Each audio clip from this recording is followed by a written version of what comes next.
ਸੋ ਦਰ ਰਾਗ ਆਸਾ ਮਹਿਲਾ ਪਹਿਲਾ। ਗੁਰੂ ਗ੍ਰੰਥ ਸਾਹਿਬ ਸੱਚੇ ਪਾਤਸ਼ਾਹ ਜੀ ਦੀ ਇਸ ਪਾਵਨ ਬਾਣੀ ਦਾ ਨਾਂ ਸੋ ਦਰ ਹੈ। ਸਤਿਗੁਰੂ ਗੁਰੂ ਨਾਨਕ ਸਾਹਿਬ ਜੀ ਦਾ ਉਚਾਰਨ ਕੀਤਾ ਹੋਇਆ ਰਾਗ ਆਸਾ ਦਾ ਇਹ ਪਹਿਲਾ ਸ਼ਬਦ ਹੈ।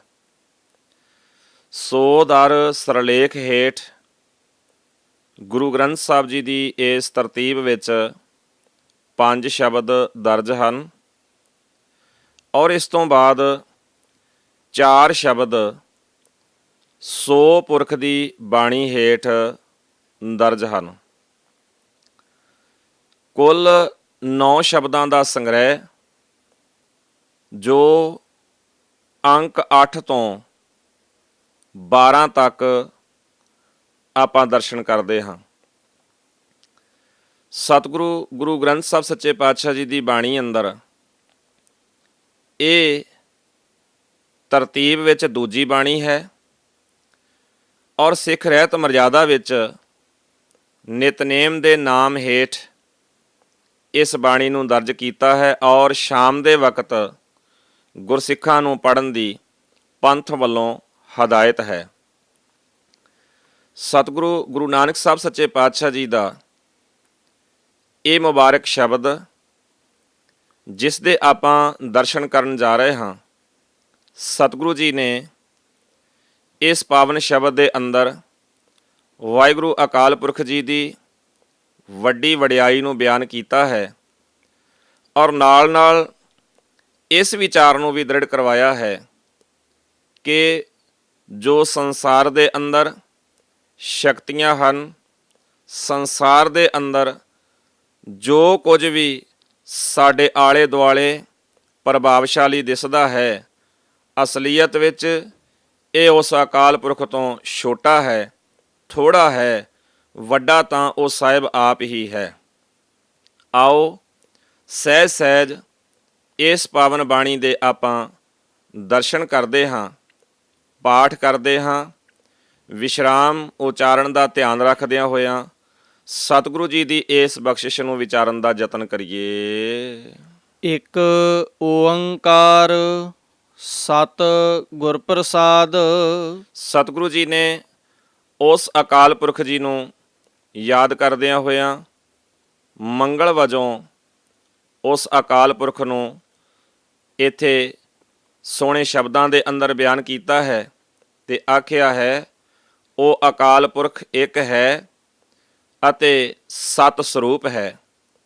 ਐਸੇ ਅਕਾਲ ਪੁਰਖ ਜੀ ਦੀ ਬਖਸ਼ਿਸ਼ ਸੋਝੀ ਗੁਰੂ ਦੀ ਕਿਰਪਾ ਦੁਆਰਾ ਹੀ ਹੁੰਦੀ ਹੈ। ਸੋ ਦਰ ਤੇਰਾ ਕੇਹਾ ਸੋ ਘਰ ਕੇਹਾ ਜਿਤ ਬੈ ਸਰਬ ਸੰਭਾਲੇ। ਸਤਿਗੁਰੂ ਜੀ ਇਸ ਪਾਵਨ ਬਾਣੀ ਦੀ ਪਹਿਲੀ ਪੰਕਤੀ ਦੇ ਅੰਦਰ ਅਕਾਲ ਪੁਰਖ ਜੀ ਨੂੰ ਸੰਬੋਧਨ ਕਰਦਿਆਂ ਹੋਇਆਂ ਪਿਆਰੇ ਬੋਲ ਰੱਖਦੇ ਹਨ। ਹੇ ਪ੍ਰਭੂ, ਤੇਰਾ ਉਹ ਘਰ ਅਤੇ ਉਹ ਦਰਵਾਜ਼ਾ ਬੜਾ ਅਚਰਜ ਹੋਵੇਗਾ, ਬਹੁਤ ਵਿਸਮਾਦੀ ਹੋਏਗਾ, ਜਿੱਥੇ ਬੈਠ ਕੇ ਤੂੰ ਸਾਰੇ ਜੀਵਾਂ ਦੀ ਸੰਭਾਲ ਕਰ ਰਿਹਾ ਹੈ।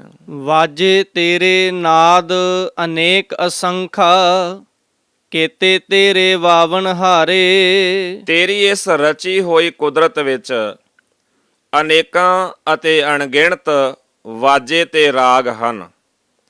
ਬੇਅੰਤ ਹੀ ਜੀਵ ਉਹਨਾਂ ਵਾਜਿਆਂ ਨੂੰ ਵਜਾਉਣ ਵਾਲੇ ਹਨ।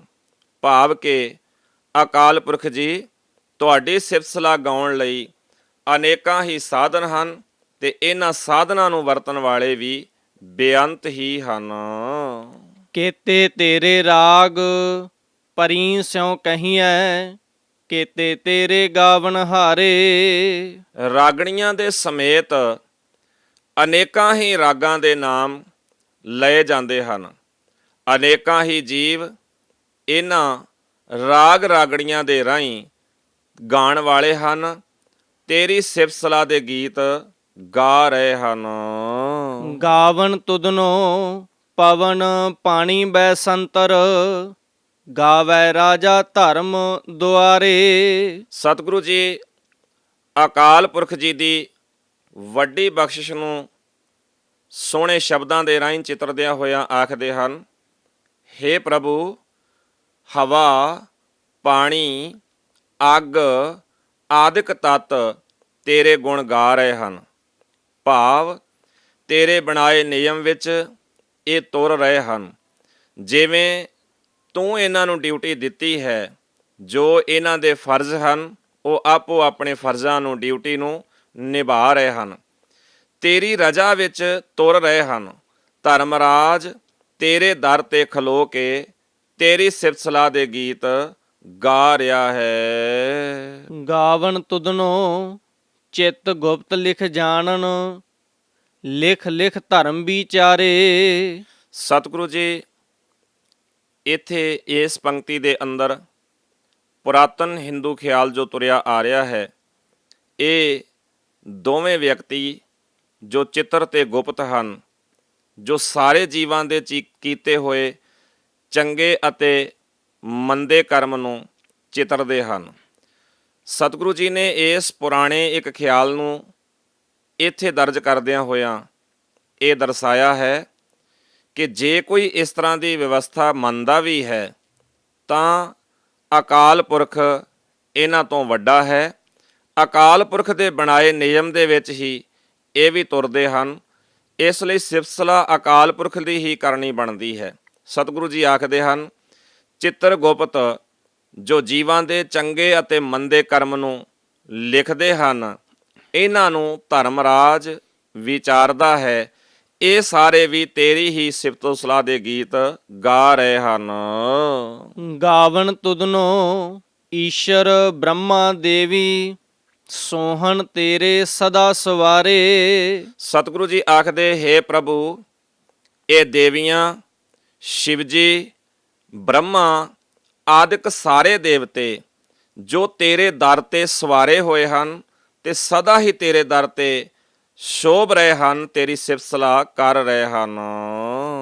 ਗਾਵਨ ਤੁਧਨੋ ਇੰਦਰ ਇੰਦਰਾਸਣ ਬੈਠੇ, ਦੇਵਤਿਆਂ ਦਰ ਨਾਲੇ। ਜਿਹੜੇ ਇੰਦਰ ਹਨ ਇਹ ਵੀ ਆਪਣੇ ਆਸਣਾਂ ਤੇ ਬੈਠੇ ਹੋਏ, ਆਸਣਾਂ ਤੇ ਟਿਕੇ ਹੋਏ ਤੇਰੇ ਦਰਵਾਜ਼ੇ ਤੇ ਖਲੋਤੇ ਤੈਨੂੰ ਗਾ ਰਹੇ ਹਨ, ਤੇਰੀ ਸਿਫਤ ਸਲਾਹ ਕਰ ਰਹੇ ਹਨ।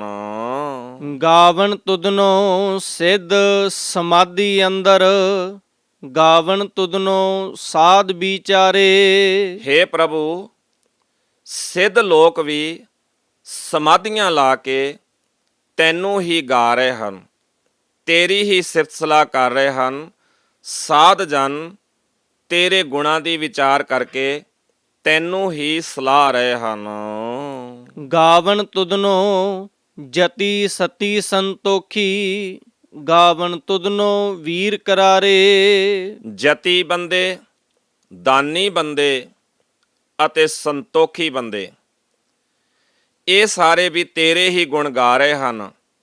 ਸਤਿਗੁਰੂ ਆਖਦੇ, ਬੇਅੰਤ ਤਕੜੇ ਸੂਰਮੇ ਤੇਰੀਆਂ ਹੀ ਵਡਿਆਈਆਂ ਕਰ ਰਹੇ ਹਨ। ਗਾਵਨ ਤੁਧਨੋ ਪੰਡਤ ਪੜਨ ਰਖੀਸ਼ਰ, ਜੁਗ ਜੁਗ ਵੇਦਾਂ ਨਾਲੇ।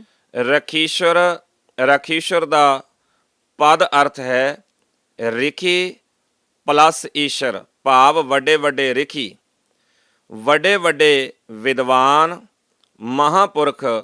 ਹੇ ਪ੍ਰਭੂ, ਪੰਡਤ ਅਤੇ ਮਹਾਰਿਖੀ ਜੋ ਵੇਦਾਂ ਨੂੰ ਪੜ੍ਹਦੇ ਹਨ, ਧਾਰਮਿਕ ਗ੍ਰੰਥਾਂ ਦਾ ਪਾਠ ਪਠਨ ਕਰਦੇ ਹਨ, ਇਹ ਸਾਰੇ ਤੇਰਾ ਹੀ ਜਸ ਗਾਉਂਦੇ ਹਨ।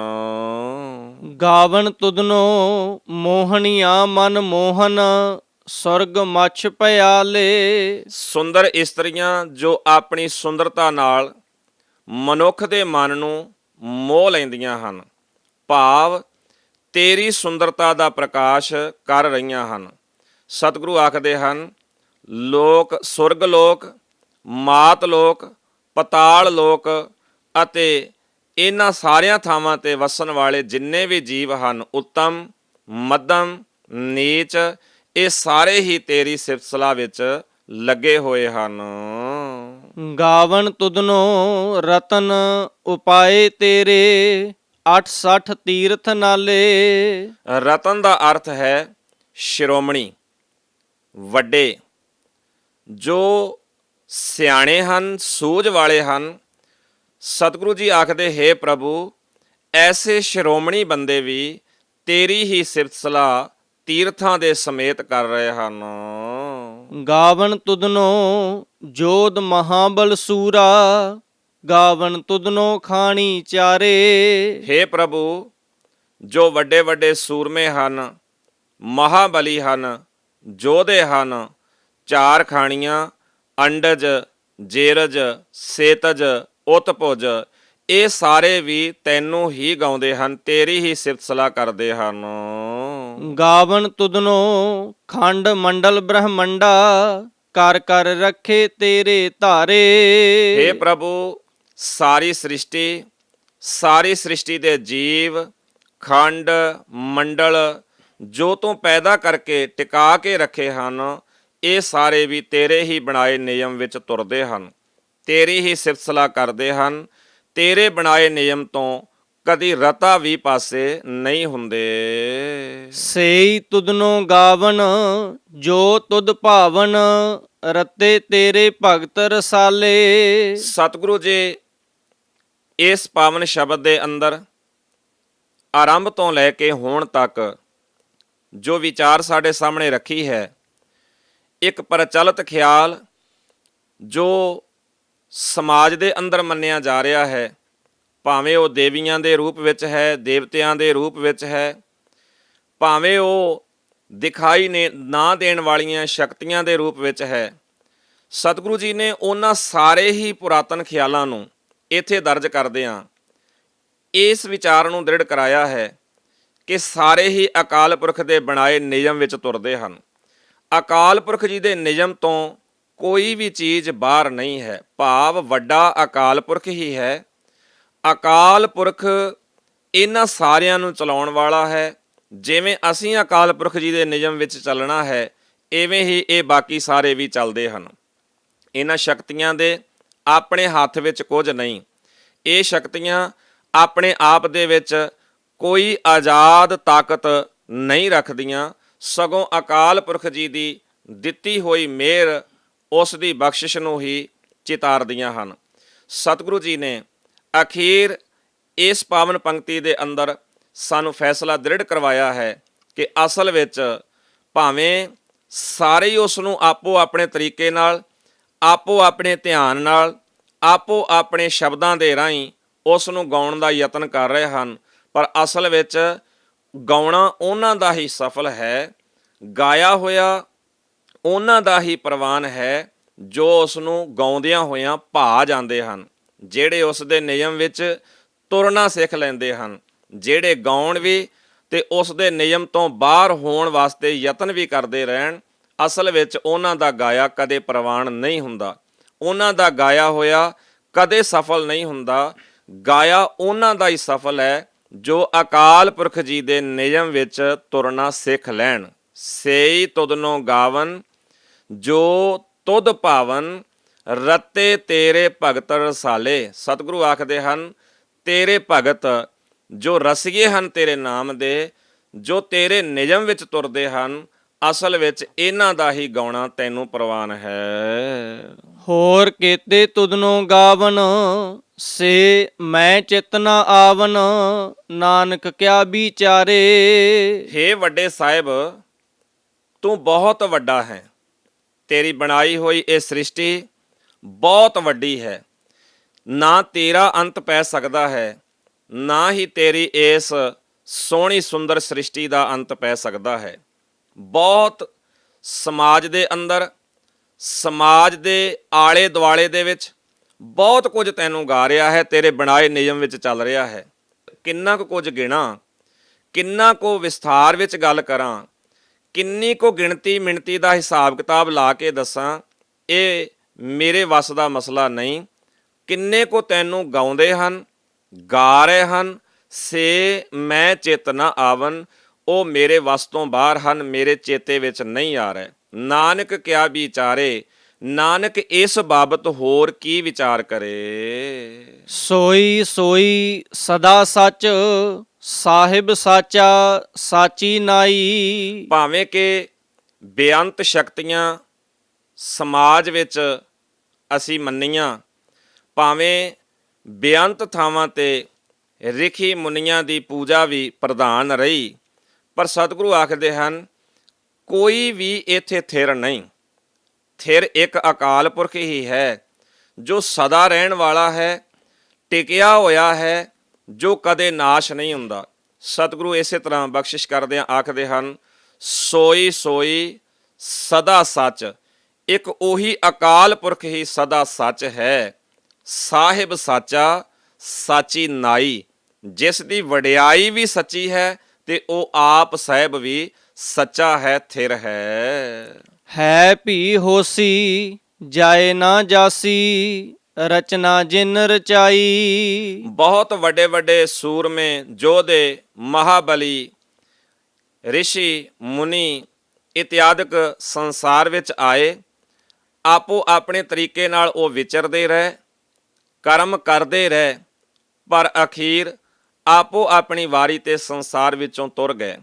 ਸਤਿਗੁਰੂ ਜੀ ਇੱਥੇ ਅਕਾਲ ਪੁਰਖ ਜੀ ਨੂੰ ਵੱਡਾ ਦਰਸਾਉਂਦਿਆਂ ਹੋਇਆਂ, ਉਸ ਦੀ ਸਿਫਤ ਸਲਾਹ ਵੱਲ ਪ੍ਰੇਰਦਿਆਂ ਹੋਇਆਂ ਸਾਨੂੰ ਆਖਦੇ ਹਨ ਉਹ ਮਾਲਕ ਪ੍ਰਭੂ ਸਦਾ ਕਾਇਮ ਰਹਿਣ ਵਾਲਾ ਹੈ, ਉਸ ਦੀ ਵਡਿਆਈ ਵੀ ਕਾਇਮ ਰਹਿਣ ਵਾਲੀ ਹੈ, ਉਹ ਹੈ ਵੀ ਹੈ, ਅੱਗੋਂ ਵੀ ਹੋਏਗਾ ਤੇ ਸਦਾ ਰਹੇਗਾ। ਹੈ ਭੀ ਹੋਸੀ ਜਾਏ ਨਾ ਜਾਸੀ, ਨਾ ਉਹ ਮਰਦਾ ਹੈ, ਨਾ ਹੀ ਉਹ ਸੰਸਾਰ ਵਿੱਚੋਂ ਨਾਸ਼ ਹੁੰਦਾ ਹੈ। ਰਚਨਾ ਜਿਨ ਰਚਾਈ, ਜਿਸ ਨੇ ਇਹ ਸਾਰੀ ਰਚਨਾ ਨੂੰ ਰਚਿਆ ਹੈ ਉਹ ਸਦਾ ਹੀ ਕਾਇਮ ਰਹਿਣ ਵਾਲਾ ਹੈ। ਰੰਗੀ ਰੰਗੀ ਭਾਂਤੀ ਕਰ ਕਰ ਜਿਨਸੀ, ਮਾਇਆ ਜਿਨੁ ਪਾਈ। ਰੰਗਾਂ ਰੰਗਾਂ ਦੇ, ਭਾਂਤਾਂ ਭਾਂਤਾਂ ਦੇ, ਵੱਖ ਵੱਖ ਜਿਨਸਾਂ ਦੇ ਇਹ ਸੰਸਾਰ ਦੇ ਅੰਦਰ ਜੀਵ ਜੋ ਅਕਾਲ ਪੁਰਖ ਨੇ ਪੈਦਾ ਕੀਤੇ ਹਨ, ਵੱਖ ਵੱਖ ਰੰਗਾਂ ਰੂਪਾਂ ਜਿਨਸਾਂ ਦੀ ਇਹ ਜੋ ਮਾਇਆ ਰਚੀ ਹੈ, ਸਤਿਗੁਰੂ ਆਖਦੇ ਹਨ ਇਹ ਸਾਰੀ ਉਸ ਸੱਚੇ ਸਾਹਿਬ ਦੀ ਹੀ ਪੈਦਾ ਕੀਤੀ ਹੋਈ ਹੈ। ਕਰ ਕਰ ਦੇਖੈ ਕੀਤਾ ਆਪਣਾ, ਜਿਉ ਤਿਸ ਦੀ ਵਡਿਆਈ। ਇੱਕ ਖਿਆਲ ਹੋਰ ਵੀ ਆਮ ਤੌਰ ਤੇ ਸਮਾਜ ਅੰਦਰ ਪ੍ਰਚਲਿਤ ਰਹਿੰਦਾ ਹੈ ਕਿ ਸ਼ਾਇਦ ਅਕਾਲ ਪੁਰਖ ਜੀ ਨੇ ਇਹ ਸ੍ਰਿਸ਼ਟੀ ਰਚੀ ਹੈ ਤੇ ਇਸ ਸ੍ਰਿਸ਼ਟੀ ਨੂੰ ਸ਼ਾਇਦ ਕੋਈ ਹੋਰ ਸ਼ਕਤੀਆਂ ਜਾਂ ਕੋਈ ਹੋਰ ਇਹਨਾਂ ਦਾ ਪ੍ਰਬੰਧ ਕਰਦਾ ਹੈ। ਸਤਿਗੁਰੂ ਆਖਦੇ ਹਨ ਭਾਵੇਂ ਬਹੁ ਭਾਂਤੀ ਸ੍ਰਿਸ਼ਟੀ ਹੈ, ਬਹੁਤ ਸਾਰਿਆਂ ਰੰਗਾਂ ਰੂਪਾਂ ਨਸਲਾਂ ਦੀ ਹੈ, ਪਰ ਅਸਲ ਵਿੱਚ ਇਹ ਸਾਰੀ ਭਾਂਤੋ ਭਾਂਤ ਦੀ ਪੈਦਾ ਕੀਤੀ ਹੋਈ ਸ੍ਰਿਸ਼ਟੀ ਨੂੰ ਬਣਾ ਕੇ ਉਹ ਆਪ ਹੀ ਸੰਭਾਲ ਰਿਹਾ ਹੈ, ਉਹ ਆਪ ਹੀ ਇਸ ਦੀ ਦੇਖ ਰੇਖ ਕਰਦਾ ਹੈ।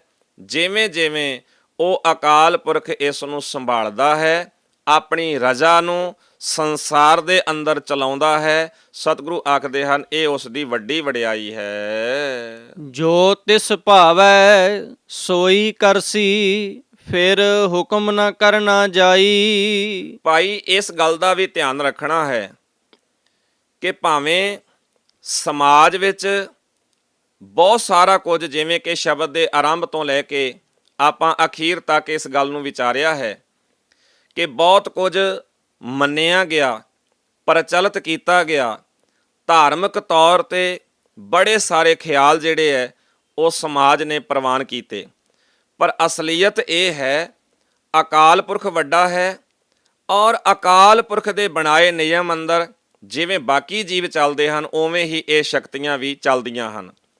ਜਿਵੇਂ ਮੈਂ ਪਹਿਲਾਂ ਵੀ ਕਿਹਾ ਸੀ ਕਿ ਆਪਣੀ ਆਜ਼ਾਦ ਹਸਤੀ, ਆਜ਼ਾਦ ਹੋਂਦ, ਆਜ਼ਾਦ ਪ੍ਰਬੰਧ ਅਕਾਲ ਪੁਰਖ ਤੋਂ ਸਿਵਾ ਹੋਰ ਕਿਸੇ ਦਾ ਨਹੀਂ। ਸਤਿਗੁਰੂ ਜੀ ਇਸ ਪਾਵਨ ਪੰਕਤੀ ਦੇ ਅੰਦਰ ਬਖਸ਼ਿਸ਼ ਕਰਦੇ ਹਨ ਤੇ ਆਖਦੇ ਹਨ ਜੋ ਉਹਨੂੰ ਭਾਉਂਦਾ ਹੈ ਉਹੀ ਉਹ ਕਰਦਾ ਹੈ, ਉਸ ਨੂੰ ਕਿਸੇ ਦੀ ਸਲਾਹ ਦੀ ਲੋੜ ਨਹੀਂ, ਉਹ ਕਿਸੇ ਕੋਲੋਂ ਮਸ਼ਵਰਾ ਲੈਣ ਵਾਸਤੇ ਕਦੇ ਵੀ ਨਹੀਂ ਆਇਆ, ਨਾ ਹੀ ਉਸ ਨੂੰ ਲੋੜ ਪੈਂਦੀ ਹੈ। ਜੋ ਤਿਸ ਭਾਵੈ ਸੋਈ ਕਰਸੀ, ਫਿਰ ਹੁਕਮ ਨਾ ਕਰਨਾ ਜਾਈ। ਉਸ ਅਕਾਲ ਪੁਰਖ ਜੀ ਦੇ ਸਾਹਮਣੇ ਹੈਂਕੜ ਨਹੀਂ ਚੱਲਦੀ, ਹੁਕਮ ਨਹੀਂ ਚੱਲਦਾ, ਉਸ ਦੇ ਅੱਗੇ ਅਸੀਂ ਆਪਣਾ ਕਦੀ ਵੀ ਮਨਮਰਜ਼ੀ ਦਾ ਖਿਆਲ ਦਰਜ ਨਹੀਂ ਕਰ ਸਕਦੇ। ਸੋ ਪਾਤਸ਼ਾਹ ਸ਼ਾਹਾਂ ਪਤ ਸਾਹਿਬ, ਨਾਨਕ ਰਹਿਣ ਰਜ਼ਾਈ। ਸਤਿਗੁਰੂ ਜੀ ਇਸ ਸ਼ਬਦ ਦੇ ਅਖੀਰ ਤੇ ਸਾਨੂੰ ਫਿਰ ਇਹੀ ਗੱਲ ਦ੍ਰਿੜ ਕਰਵਾਉਂਦੇ ਹਨ ਕਿ ਭਲਿਓ, ਸਾਰੇ ਜਗਤ ਦਾ ਪਾਤਸ਼ਾਹ ਉਹ ਸੱਚਾ ਸਾਹਿਬ ਹੈ, ਪਾਤਸ਼ਾਹਾਂ ਦਾ ਵੀ ਪਾਤਸ਼ਾਹ ਹੈ। ਹੇ ਨਾਨਕ, ਸਾਨੂੰ ਜੀਵਾਂ ਨੂੰ ਉਸ ਦੀ ਰਜ਼ਾ ਵਿੱਚ ਰਹਿਣਾ ਹੀ ਫੱਬਦਾ ਹੈ, ਉਸ ਦੀ ਰਜ਼ਾ ਵਿੱਚ ਤੁਰਨਾ ਹੀ ਸਾਡੇ ਲਈ ਭਲਾ ਹੈ। ਇਸ ਲਈ ਸਾਨੂੰ ਅਨੇਕਤਾ ਦੀ ਪੂਜਾ ਦੇ ਖਿਆਲ ਛੱਡ ਕੇ ਸੱਚੇ ਸਾਹਿਬ ਦੀ ਸਿਫਤ ਸਲਾਹ ਦਾ ਖਿਆਲ ਆਪਣੇ ਜੀਵਨ ਅੰਦਰ ਦ੍ਰਿੜ ਕਰ ਲੈਣਾ ਚਾਹੀਦਾ ਹੈ। ਉਸ ਦੇ ਗੁਣ ਗਾਉਣੇ ਚਾਹੀਦੇ ਹਨ, ਪਿਆਰ ਨਾਲ ਗਾਉਣੇ ਚਾਹੀਦੇ ਹਨ, ਇਕਾਗਰਤਾ ਨਾਲ ਗਾਉਣੇ ਚਾਹੀਦੇ ਹਨ, ਸੱਚੇ ਦਿਲੋਂ ਗਾਉਣੇ ਚਾਹੀਦੇ ਹਨ। ਗੁਣ ਗਾਉਂਦਿਆਂ ਅਸੀਂ ਆਪਣਾ ਮਨ, ਬਾਚ, ਕਰਮ ਉਸ ਦੇ ਅਨੁਸਾਰ ਤੋਰ ਲਈਏ ਤੇ ਸੱਚੀ ਗੱਲ ਹੈ ਕਿ ਸਾਡਾ ਇਹ ਜ਼ਿੰਦਗੀ ਜਿਉਣ ਦਾ ਤਰੀਕਾ ਸੱਚੇ ਸਾਹਿਬ ਦੇ ਨਿਯਮ ਵਿੱਚ ਹੋਏਗਾ, ਉਸ ਨੂੰ ਭਾ ਜਾਏਗਾ, ਸਾਡਾ ਗਾਉਣਾ ਸਫਲ ਹੋ ਜਾਏਗਾ। ਆਸਾ ਮਹਿਲਾ ਪਹਿਲਾ। ਸਤਿਗੁਰੂ ਗੁਰੂ ਨਾਨਕ ਸਾਹਿਬ ਜੀ ਦਾ ਉਚਾਰਨ ਕੀਤਾ ਹੋਇਆ ਸੋ ਦਰ ਬਾਣੀ ਦੇ ਸਰਲੇਖ ਹੇਠ ਇਹ ਦੂਜਾ ਸ਼ਬਦ ਹੈ ਜੋ ਰਾਗ ਆਸਾ ਵਿੱਚੋਂ ਹੈ। ਸੁਣ ਵੱਡਾ ਆਖੈ ਸਭ ਕੋਏ। ਸਤਿਗੁਰੂ ਜੀ ਆਖਦੇ ਹਨ, ਹਰੇਕ ਜੀਵ ਹੋਰਨਾਂ ਪਾਸੋਂ ਸਿਰਫ ਸੁਣ ਕੇ ਹੀ ਆਖ ਦਿੰਦਾ ਹੈ ਕਿ ਹੇ ਪ੍ਰਭੂ ਤੂੰ ਵੱਡਾ ਹੈ। ਇਹ ਸਮਾਜ ਵਿੱਚ ਧਾਰਨਾ ਪ੍ਰਚਲਿਤ ਰਹੀ ਹੈ ਤੇ ਅੱਜ ਵੀ ਹੈ ਕਿ ਅਸੀਂ ਸੁਣ ਸੁਣਾ ਕੇ ਹੀ ਸਾਰੇ ਰੱਬ ਦੀਆਂ ਗੱਲਾਂ ਕਰਦੇ ਹਾਂ, ਰੱਬ ਦੇ ਬਾਰੇ ਕੁਝ ਨਾ ਕੁਝ ਕਹਿ ਛੱਡਦੇ ਹਾਂ, ਵੇਖਾ ਵੇਖੀ ਕਹਿ ਛੱਡਦੇ ਹਾਂ ਜਾਂ ਲੋਕ ਲਾਜ ਵਜੋਂ ਕਹਿ ਛੱਡਦੇ ਹਾਂ। ਸਤਿਗੁਰੂ ਆਖਦੇ ਹਨ, ਸਾਰੇ ਸੁਣ ਕੇ ਹੀ ਇਹ ਗੱਲਾਂ ਕਰਦੇ ਹਨ ਕਿ ਤੂੰ ਵੱਡਾ ਹੈ, ਤੂੰ ਵੱਡਾ ਹੈ। ਕੇਵਡ ਵੱਡਾ ਡੀਠਾ ਹੋਏ। ਸਤਿਗੁਰੂ ਆਖਦੇ ਹੁਣ ਕਿੰਨਾ ਕੋ ਵੱਡਾ ਹੈ, ਕੇਵਡ ਵੱਡਾ, ਕਿੰਨਾ ਕੋ ਵੱਡਾ ਹੈ। ਸੁਣਿਆ ਸੁਣਾਇਆ ਇਹ ਗੱਲਾਂ ਕਰਨੀਆਂ ਸੌਖੀਆਂ ਹਨ, ਪਰ ਉਹ ਕਿੰਨਾ ਕੋ ਵੱਡਾ ਹੈ ਡੀਠਾ ਹੋਏ। ਦਰਸ਼ਨ ਕੀਤਿਆਂ ਹੀ ਦੱਸਿਆ ਜਾ ਸਕਦਾ ਹੈ, ਉਵੇਂ ਬਹੁਤ ਔਖੀ ਬਾਤ ਹੈ। ਦਰਸ਼ਨ ਕੀਤਿਆਂ ਹੀ ਦੱਸਿਆ ਜਾ ਸਕਦਾ ਹੈ ਕਿ ਉਹ ਬੇਅੰਤ ਹੈ, ਬਹੁਤ ਵੱਡਾ ਹੈ।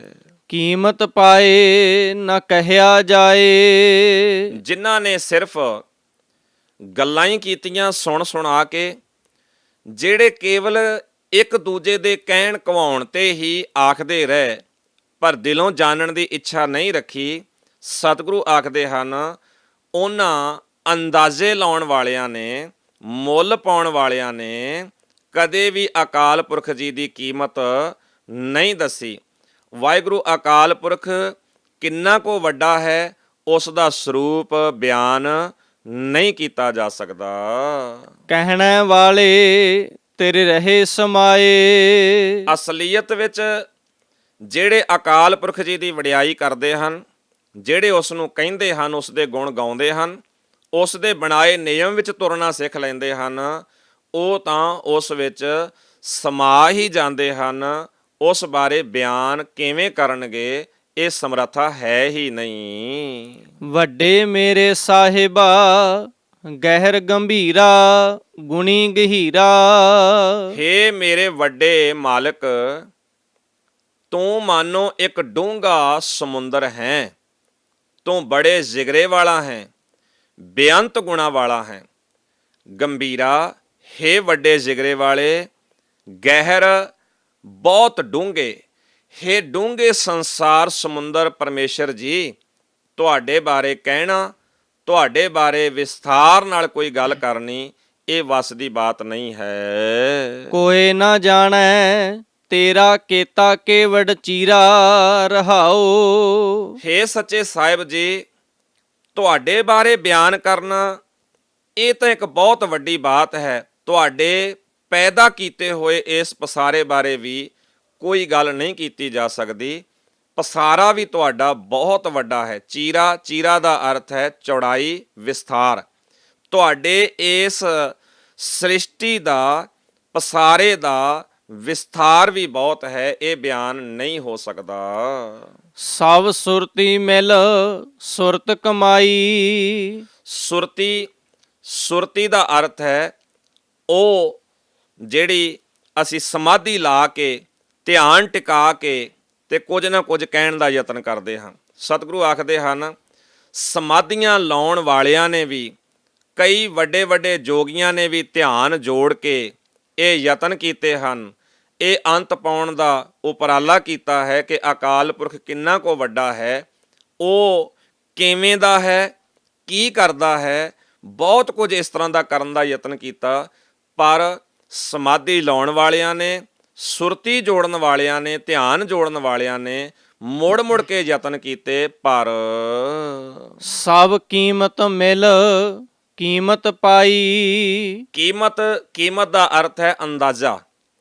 ਭਾਵ ਵੱਡੇ ਵੱਡੇ ਪ੍ਰਸਿੱਧ ਜੋ ਸ਼ਾਸਤਰ ਵੇਤਾ ਹਨ, ਵਿਚਾਰਵਾਨ ਹਨ, ਉਹਨਾਂ ਨੇ ਆਪੋ ਵਿੱਚ ਇੱਕ ਦੂਜੇ ਨਾਲ ਰਲ ਕੇ, ਸਹਾਇਤਾ ਇੱਕ ਦੂਜੇ ਦੀ ਲੈ ਕੇ, ਦੇ ਕੇ, ਉਹਨਾਂ ਨੇ ਬਹੁਤ ਕੁਝ ਇਸ ਤਰ੍ਹਾਂ ਦਾ ਕੀਤਾ, ਪਰ ਤੇਰੇ ਬਰਾਬਰ ਦੀ ਹਸਤੀ ਲੱਭਣ ਦੀ ਕੋਸ਼ਿਸ਼ ਕੀਤੀ, ਲੱਭ ਨਹੀਂ ਸਕੇ, ਕਾਮਯਾਬ ਨਹੀਂ ਹੋ ਸਕੇ। ਗਿਆਨੀ ਧਿਆਨੀ ਗੁਰ ਗੁਰ ਹਾਈ। ਗਿਆਨੀ, ਧਿਆਨੀ ਭਾਵ ਗਿਆਨਵਾਨ, ਧਿਆਨੀ ਧਿਆਨ ਲਾਉਣ ਵਾਲੇ, ਗੁਰ ਗੁਰ ਹਾਈ ਗੁਰੂ ਅਤੇ ਗੁਰ ਭਾਈ, ਇਹਨਾਂ ਸਾਰਿਆਂ ਨੇ ਰਲ ਮਿਲ ਕੇ ਵੱਡੇ ਤੋਂ ਵੱਡੇ ਯਤਨ ਕੀਤੇ ਅੰਤ ਪਾਉਣ ਦੇ, ਬਰਾਬਰ ਦੀ ਹਸਤੀ ਲੱਭਣ ਦੇ। ਕਹਿਣ ਨਾ ਜਾਈ ਤੇਰੀ ਤਿਲ ਵਡਿਆਈ। ਪਰ ਹੇ ਸੱਚੇ ਸਾਹਿਬ, ਸਚਾਈ ਇਹ ਹੈ, ਅਸਲੀਅਤ ਇਹ ਹੈ,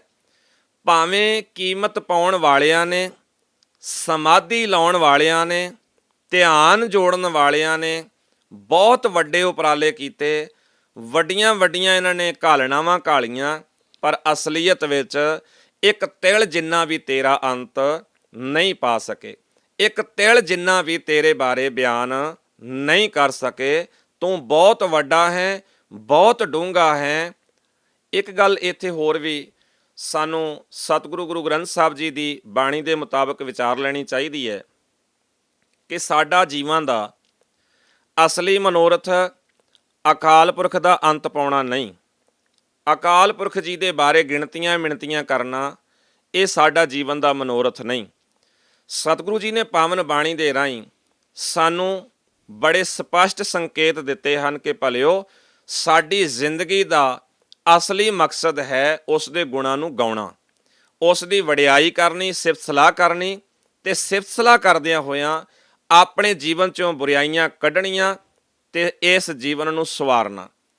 ਪਰ ਬਹੁਤੀ ਵਾਰ ਸਮਾਜ ਦੇ ਲੋਕ ਉਸ ਦਾ ਅੰਤ ਪਾਉਣ ਦਾ, ਗਿਣਤੀਆਂ ਮਿਣਤੀਆਂ ਕਰਨ ਦਾ, ਉਸ ਦੇ ਪਸਾਰੇ ਨੂੰ ਮਿਣ ਕੇ ਦੱਸਣ ਦਾ ਇਹ ਉਪਰਾਲਾ ਜਿਹੜਾ ਹੈ ਉਹ ਕਰਨਾ ਸ਼ੁਰੂ ਕਰ ਦਿੰਦੇ ਹਨ। ਪਰ ਸਤਿਗੁਰੂ ਆਖਦੇ ਹਨ, ਵੱਡੇ ਤੋਂ ਵੱਡੇ ਯੋਗੀਆਂ ਨੇ, ਸਮਾਧੀਆਂ ਲਾਉਣ ਵਾਲਿਆਂ ਨੇ ਵੀ ਇਹ ਯਤਨ ਕੀਤੇ, ਪਰ ਇੱਕ ਤਿਲ ਜਿੰਨੀ ਵੀ ਕੀਮਤ ਨਹੀਂ ਪਾ ਸਕੇ। ਸਭ ਸਤ ਸਭ ਤਪ ਸਭ ਚੰਗਿਆਈਆਂ। ਸਤਿਗੁਰੂ ਆਖਦੇ, ਸਭ ਸਤ, ਵਿਚਾਰਵਾਨ ਕੀ ਤੇ ਸਿੱਧ ਜੋਗੀ ਕੀ, ਤੇਰੀ ਵਡਿਆਈ ਦਾ ਅੰਦਾਜ਼ਾ ਤਾਂ ਕੋਈ ਨਹੀਂ ਲਾ ਸਕਿਆ।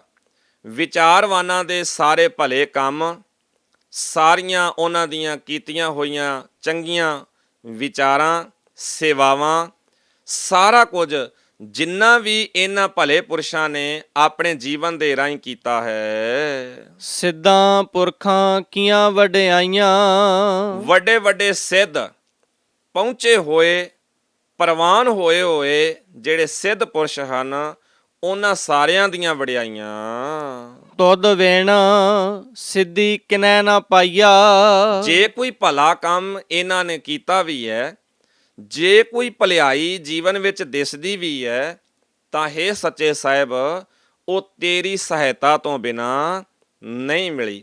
ਉਹ ਕਾਮਯਾਬੀ ਤੇਰੇ ਤੋਂ ਬਿਨਾਂ ਕਦੀ ਵੀ ਪ੍ਰਾਪਤ ਨਾ ਹੋਈ ਹੈ, ਨਾ ਕਿਸੇ ਨੂੰ ਹੋ ਸਕਦੀ ਹੈ। ਕਰਮ ਮਿਲੈ ਨਾਹੀ ਠਾਕ ਰਹਾਈਆ।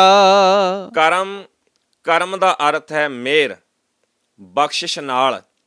ਸਤਿਗੁਰੂ ਆਖਦੇ ਹਨ, ਤੇਰੀ ਮਿਹਰ ਤੋਂ ਬਿਨਾਂ, ਤੇਰੀ ਬਖਸ਼ਿਸ਼ ਤੋਂ ਬਿਨਾਂ ਇਹ ਸਾਰਾ ਕੁਝ ਪ੍ਰਾਪਤ ਨਹੀਂ ਹੁੰਦਾ। ਜੇ ਤੇਰੀ ਬਖਸ਼ਿਸ਼ ਹੋਵੇ ਤਾਂ ਪ੍ਰਾਪਤ ਹੁੰਦਾ ਹੈ।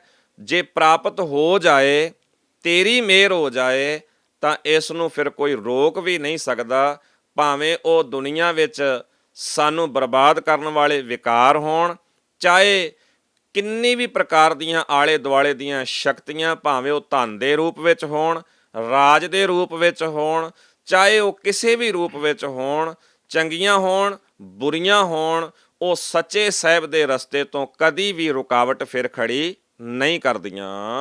ਆਖਣ ਵਾਲਾ ਕਿਆ ਵਿਚਾਰਾ। ਸਤਿਗੁਰੂ ਆਖਦੇ, ਜੀਵ ਦੀ ਕੀ ਪਾਇਆ ਹੈ ਕਿ ਇਹ ਕੁਝ ਕਹਿ ਸਕੇ, ਇਹ ਵਿਚਾਰਾ ਕੁਝ ਬਿਆਨ ਕਰ ਸਕੇ। ਮਨੁੱਖ ਦੀ, ਜੀਵ ਦੀ ਇੰਨੀ ਪਾਇਆ ਨਹੀਂ ਹੈ ਕਿ ਕੁਝ ਆਪਣੇ ਵੱਲੋਂ ਉਹ ਗਿਣਤੀ ਮਿਣਤੀ ਜਾਂ ਆਪਣੇ ਵੱਲੋਂ ਕੋਈ ਅੰਦਾਜ਼ਾ ਲਾ ਕੇ ਧਿਆਨ ਦੇ ਰਾਹੀਂ ਬਿਆਨ ਕਰੇ ਕਿ ਰੱਬ ਇੰਨਾ ਵੱਡਾ ਹੈ, ਰੱਬ ਦਾ ਪਸਾਰਾ ਇੰਨਾ ਵੱਡਾ ਹੈ, ਰੱਬ ਦੀਆਂ ਦਾਤਾਂ ਇੰਨੀਆਂ ਹਨ। ਸਤਿਗੁਰੂ ਆਖਦੇ, ਜੀਵ ਵਿਚਾਰੇ ਦੀ ਕੀ ਪਾਇਆ ਕਿ ਕੋਈ ਇਸ ਤਰ੍ਹਾਂ ਦੀ ਗੱਲ ਉਹ ਬਿਆਨ ਕਰੇ। ਸਿਫਤੀ ਭਰੇ ਤੇਰੇ ਭੰਡਾਰਾ। ਸਿਫਤਾਂ ਨਾਲ, ਗੁਣਾਂ ਨਾਲ ਤੇਰੇ ਭੰਡਾਰੇ ਭਰੇ ਹੋਏ ਹਨ। ਇਹਨਾਂ ਭੰਡਾਰਿਆਂ ਦਾ ਅੰਦਾਜ਼ਾ, ਕੀਮਤ ਨਹੀਂ ਲੱਗ ਸਕਦੀ। ਜਿਸ ਤੂੰ ਦੇ ਤਿਸੈ ਕਿਆ ਚਾਰਾ। ਸਤਿਗੁਰੂ ਆਖਦੇ ਹਨ, ਜਿਹੜਾ ਵਿਅਕਤੀ ਤੇਰੀ ਇਸ ਮਿਹਰ ਨੂੰ ਪ੍ਰਾਪਤ ਕਰਦਾ ਹੈ, ਤੇਰੇ ਭੰਡਾਰਿਆਂ ਵਿੱਚੋਂ ਗੁਣ ਪ੍ਰਾਪਤ ਕਰਦਾ ਹੈ, ਤੇ ਜਿਸ ਨੂੰ ਤੂੰ ਦਿੰਦਾ ਹੈ, ਸਤਿਗੁਰੂ ਆਖਦੇ ਹਨ, ਤਿਸੈ ਕਿਆ ਚਾਰਾ। ਉਸ ਦੇ ਜੀਵਨ ਵਿੱਚ ਨਾ ਕੋਈ ਵਿਕਾਰ ਤੇ ਨਾ ਹੀ ਕੋਈ ਧਨ ਪਦਾਰਥ ਇਤਿਆਦਿਕ ਰੁਕਾਵਟ ਖੜੀ ਕਰ ਸਕਦਾ ਹੈ, ਕੋਈ ਜ਼ੋਰ ਨਹੀਂ ਪਾ ਸਕਦਾ। ਨਾਨਕ ਸੱਚ ਸਵਾਰਨ ਹਾਰਾ। ਕਿਉਂਕਿ ਹੇ ਨਾਨਕ ਆਖ, ਹੇ ਪ੍ਰਭੂ ਤੂੰ ਸਦਾ ਕਾਇਮ ਰਹਿਣ ਵਾਲਾ ਹੈ, ਅਤੇ ਜੋ ਭਾਗਾਂ ਵਾਲੇ ਹਨ ਉਹਨਾਂ ਨੂੰ ਤੂੰ ਆਪ ਹੀ ਸਵਾਰਦਾ ਹੈ, ਉਹਨਾਂ ਦੇ ਜੀਵਨ ਅੰਦਰ ਗੁਣ ਤੂੰ ਆਪ ਹੀ ਬਖਸ਼ਿਸ਼ ਕਰਦਾ ਹੈ। ਸਤਿਗੁਰੂ ਜੀ ਨੇ ਜਪ ਬਾਣੀ ਦੇ ਅੰਦਰ ਬੜੇ ਹੀ ਪਿਆਰੇ ਬੋਲ ਇਹ 7ਵੀਂ ਪੌੜੀ ਵਿੱਚ ਵੀ ਰੱਖੇ ਹਨ ਕਿ ਉਹ ਅਕਾਲ ਪੁਰਖ ਆਪ ਹੀ ਇੰਨੀ ਸਮਰੱਥਾ ਵਾਲਾ ਹੈ ਜੋ ਨਿਰਗੁਣਿਆਂ ਨੂੰ ਵੀ ਗੁਣ ਦਿੰਦਾ ਹੈ ਤੇ ਗੁਣਾਂ ਵਾਲਿਆਂ ਨੂੰ ਵੀ ਗੁਣ ਦਿੰਦਾ ਹੈ। ਕੋਈ ਐਸਾ ਦਿਸਦਾ ਨਹੀਂ ਜੋ ਇੰਨੇ ਗੁਣ ਨਿਰਗੁਣਿਆਂ ਨੂੰ ਵੀ ਦੇ ਸਕਦਾ ਹੋਵੇ। ਸਤਿਗੁਰੂ ਨੇ ਇਸੇ ਕਰਕੇ ਬੜੇ ਪਿਆਰੇ ਇਹ ਬੋਲ ਰੱਖ ਦਿੱਤੇ ਸਨ। ਜਿੱਤੋਂ ਸਤਿਗੁਰੂ ਨੇ ਇਹ ਗੱਲ ਸਮਝਾਈ ਹੈ ਤਾਂ ਸਾਨੂੰ ਫਿਰ ਆਪਣੇ ਜੀਵਨ ਦੇ ਪੱਲੇ ਬੰਨ੍ਹ ਲੈਣੀ ਚਾਹੀਦੀ ਹੈ ਕਿ ਗੁਣ ਦੇਣ ਵਾਲਾ, ਗੁਣਾਂ ਦਾ ਮਾਲਕ, ਗੁਣਾਂ ਦੇ ਭੰਡਾਰਿਆਂ ਨੂੰ ਵੰਡਣ ਵਾਲਾ ਸਿਰਫ ਤੇ ਸਿਰਫ ਉਹ ਪਰਮੇਸ਼ਰ ਆਪ ਹੀ ਹੈ। ਆਸਾ ਮਹਿਲਾ ਪਹਿਲਾ। ਸਤਿਗੁਰੂ ਗੁਰੂ ਨਾਨਕ ਸਾਹਿਬ ਜੀ ਦਾ ਉਚਾਰਨ ਕੀਤਾ ਹੋਇਆ ਰਾਗ ਆਸਾ ਦਾ ਸੋਦਰ ਬਾਣੀ ਵਿੱਚ ਇਹ ਤੀਜਾ ਸ਼ਬਦ ਹੈ। ਆਖਾਂ ਜੀਵਾਂ ਵਿਸਰੈ ਮਰ ਜਾਉ। ਸਤਿਗੁਰੂ ਜੀ ਆਖਦੇ ਹਨ, ਹੇ ਪਰਮੇਸ਼ਰ, ਜਦੋਂ ਮੈਂ ਤੇਰੀ ਸਿਫਤ ਸਲਾਹ ਆਖਦਾ ਹਾਂ ਤਾਂ ਜਿਉਂਦਾ ਹਾਂ, ਜਦੋਂ ਮੈਨੂੰ ਤੇਰੀ ਸਿਫਤ ਸਲਾਹ ਵਿਸਰਦੀ ਹੈ ਤਾਂ ਮੈਂ ਮਰ ਜਾਂਦਾ ਹਾਂ, ਮੇਰੀ ਮੌਤ ਹੋ ਜਾਂਦੀ ਹੈ। ਸਤਿਗੁਰੂ ਜੀ ਨੇ ਪਾਵਨ ਬਾਣੀ ਦੇ ਰਾਹੀਂ ਸਾਨੂੰ ਸਭ ਤੋਂ ਵੱਧ ਇਸ ਬਾਤ 'ਤੇ ਜ਼ੋਰ ਦੇ ਕੇ ਸਮਝਾਇਆ ਹੈ ਕਿ ਸਰੀਰ ਤਾਂ ਆਉਣ ਜਾਣ ਵਾਲੀ ਚੀਜ਼ ਹੈ। ਸਰੀਰ ਵੱਡੇ ਤੋਂ ਵੱਡੇ ਜੋ ਸੂਰਮੇ, ਯੋਧੇ, ਰਿਸ਼ੀ, ਮੁਨੀ, ਭਾਵੇਂ ਉਹ ਪੀਰ ਫਕੀਰ ਹੋਏ, ਕਿਸੇ ਦਾ ਵੀ ਥਿਰ ਨਹੀਂ ਰਿਹਾ। ਜਿੰਨੇ ਵੀ ਆਏ ਅਖੀਰ ਸਾਰੇ ਹੀ ਸੰਸਾਰ ਤੋਂ ਕੂਚ ਕਰ ਗਏ। ਸਤਿਗੁਰੂ ਆਖਦੇ ਹਨ, ਇਸ ਦਾ ਇਲਾਜ ਕੋਈ ਨਹੀਂ, ਕਿਉਂਕਿ ਇਹ ਜਿੰਨਾ ਕੁਝ ਪਸਾਰਾ ਸਾਨੂੰ ਦ੍ਰਿਸ਼ਟਮਾਨ ਦਿਖਾਈ ਦਿੰਦਾ ਹੈ, ਇਹ ਸਾਰਾ ਹੀ ਬਿਨਸਣਹਾਰ ਹੈ ਤੇ ਆਪਣੀ ਆਪਣੀ ਮਰਜ਼ੀ ਤੇ ਇਹ ਬਿਨਸਦਾ ਜਾਂਦਾ ਹੈ।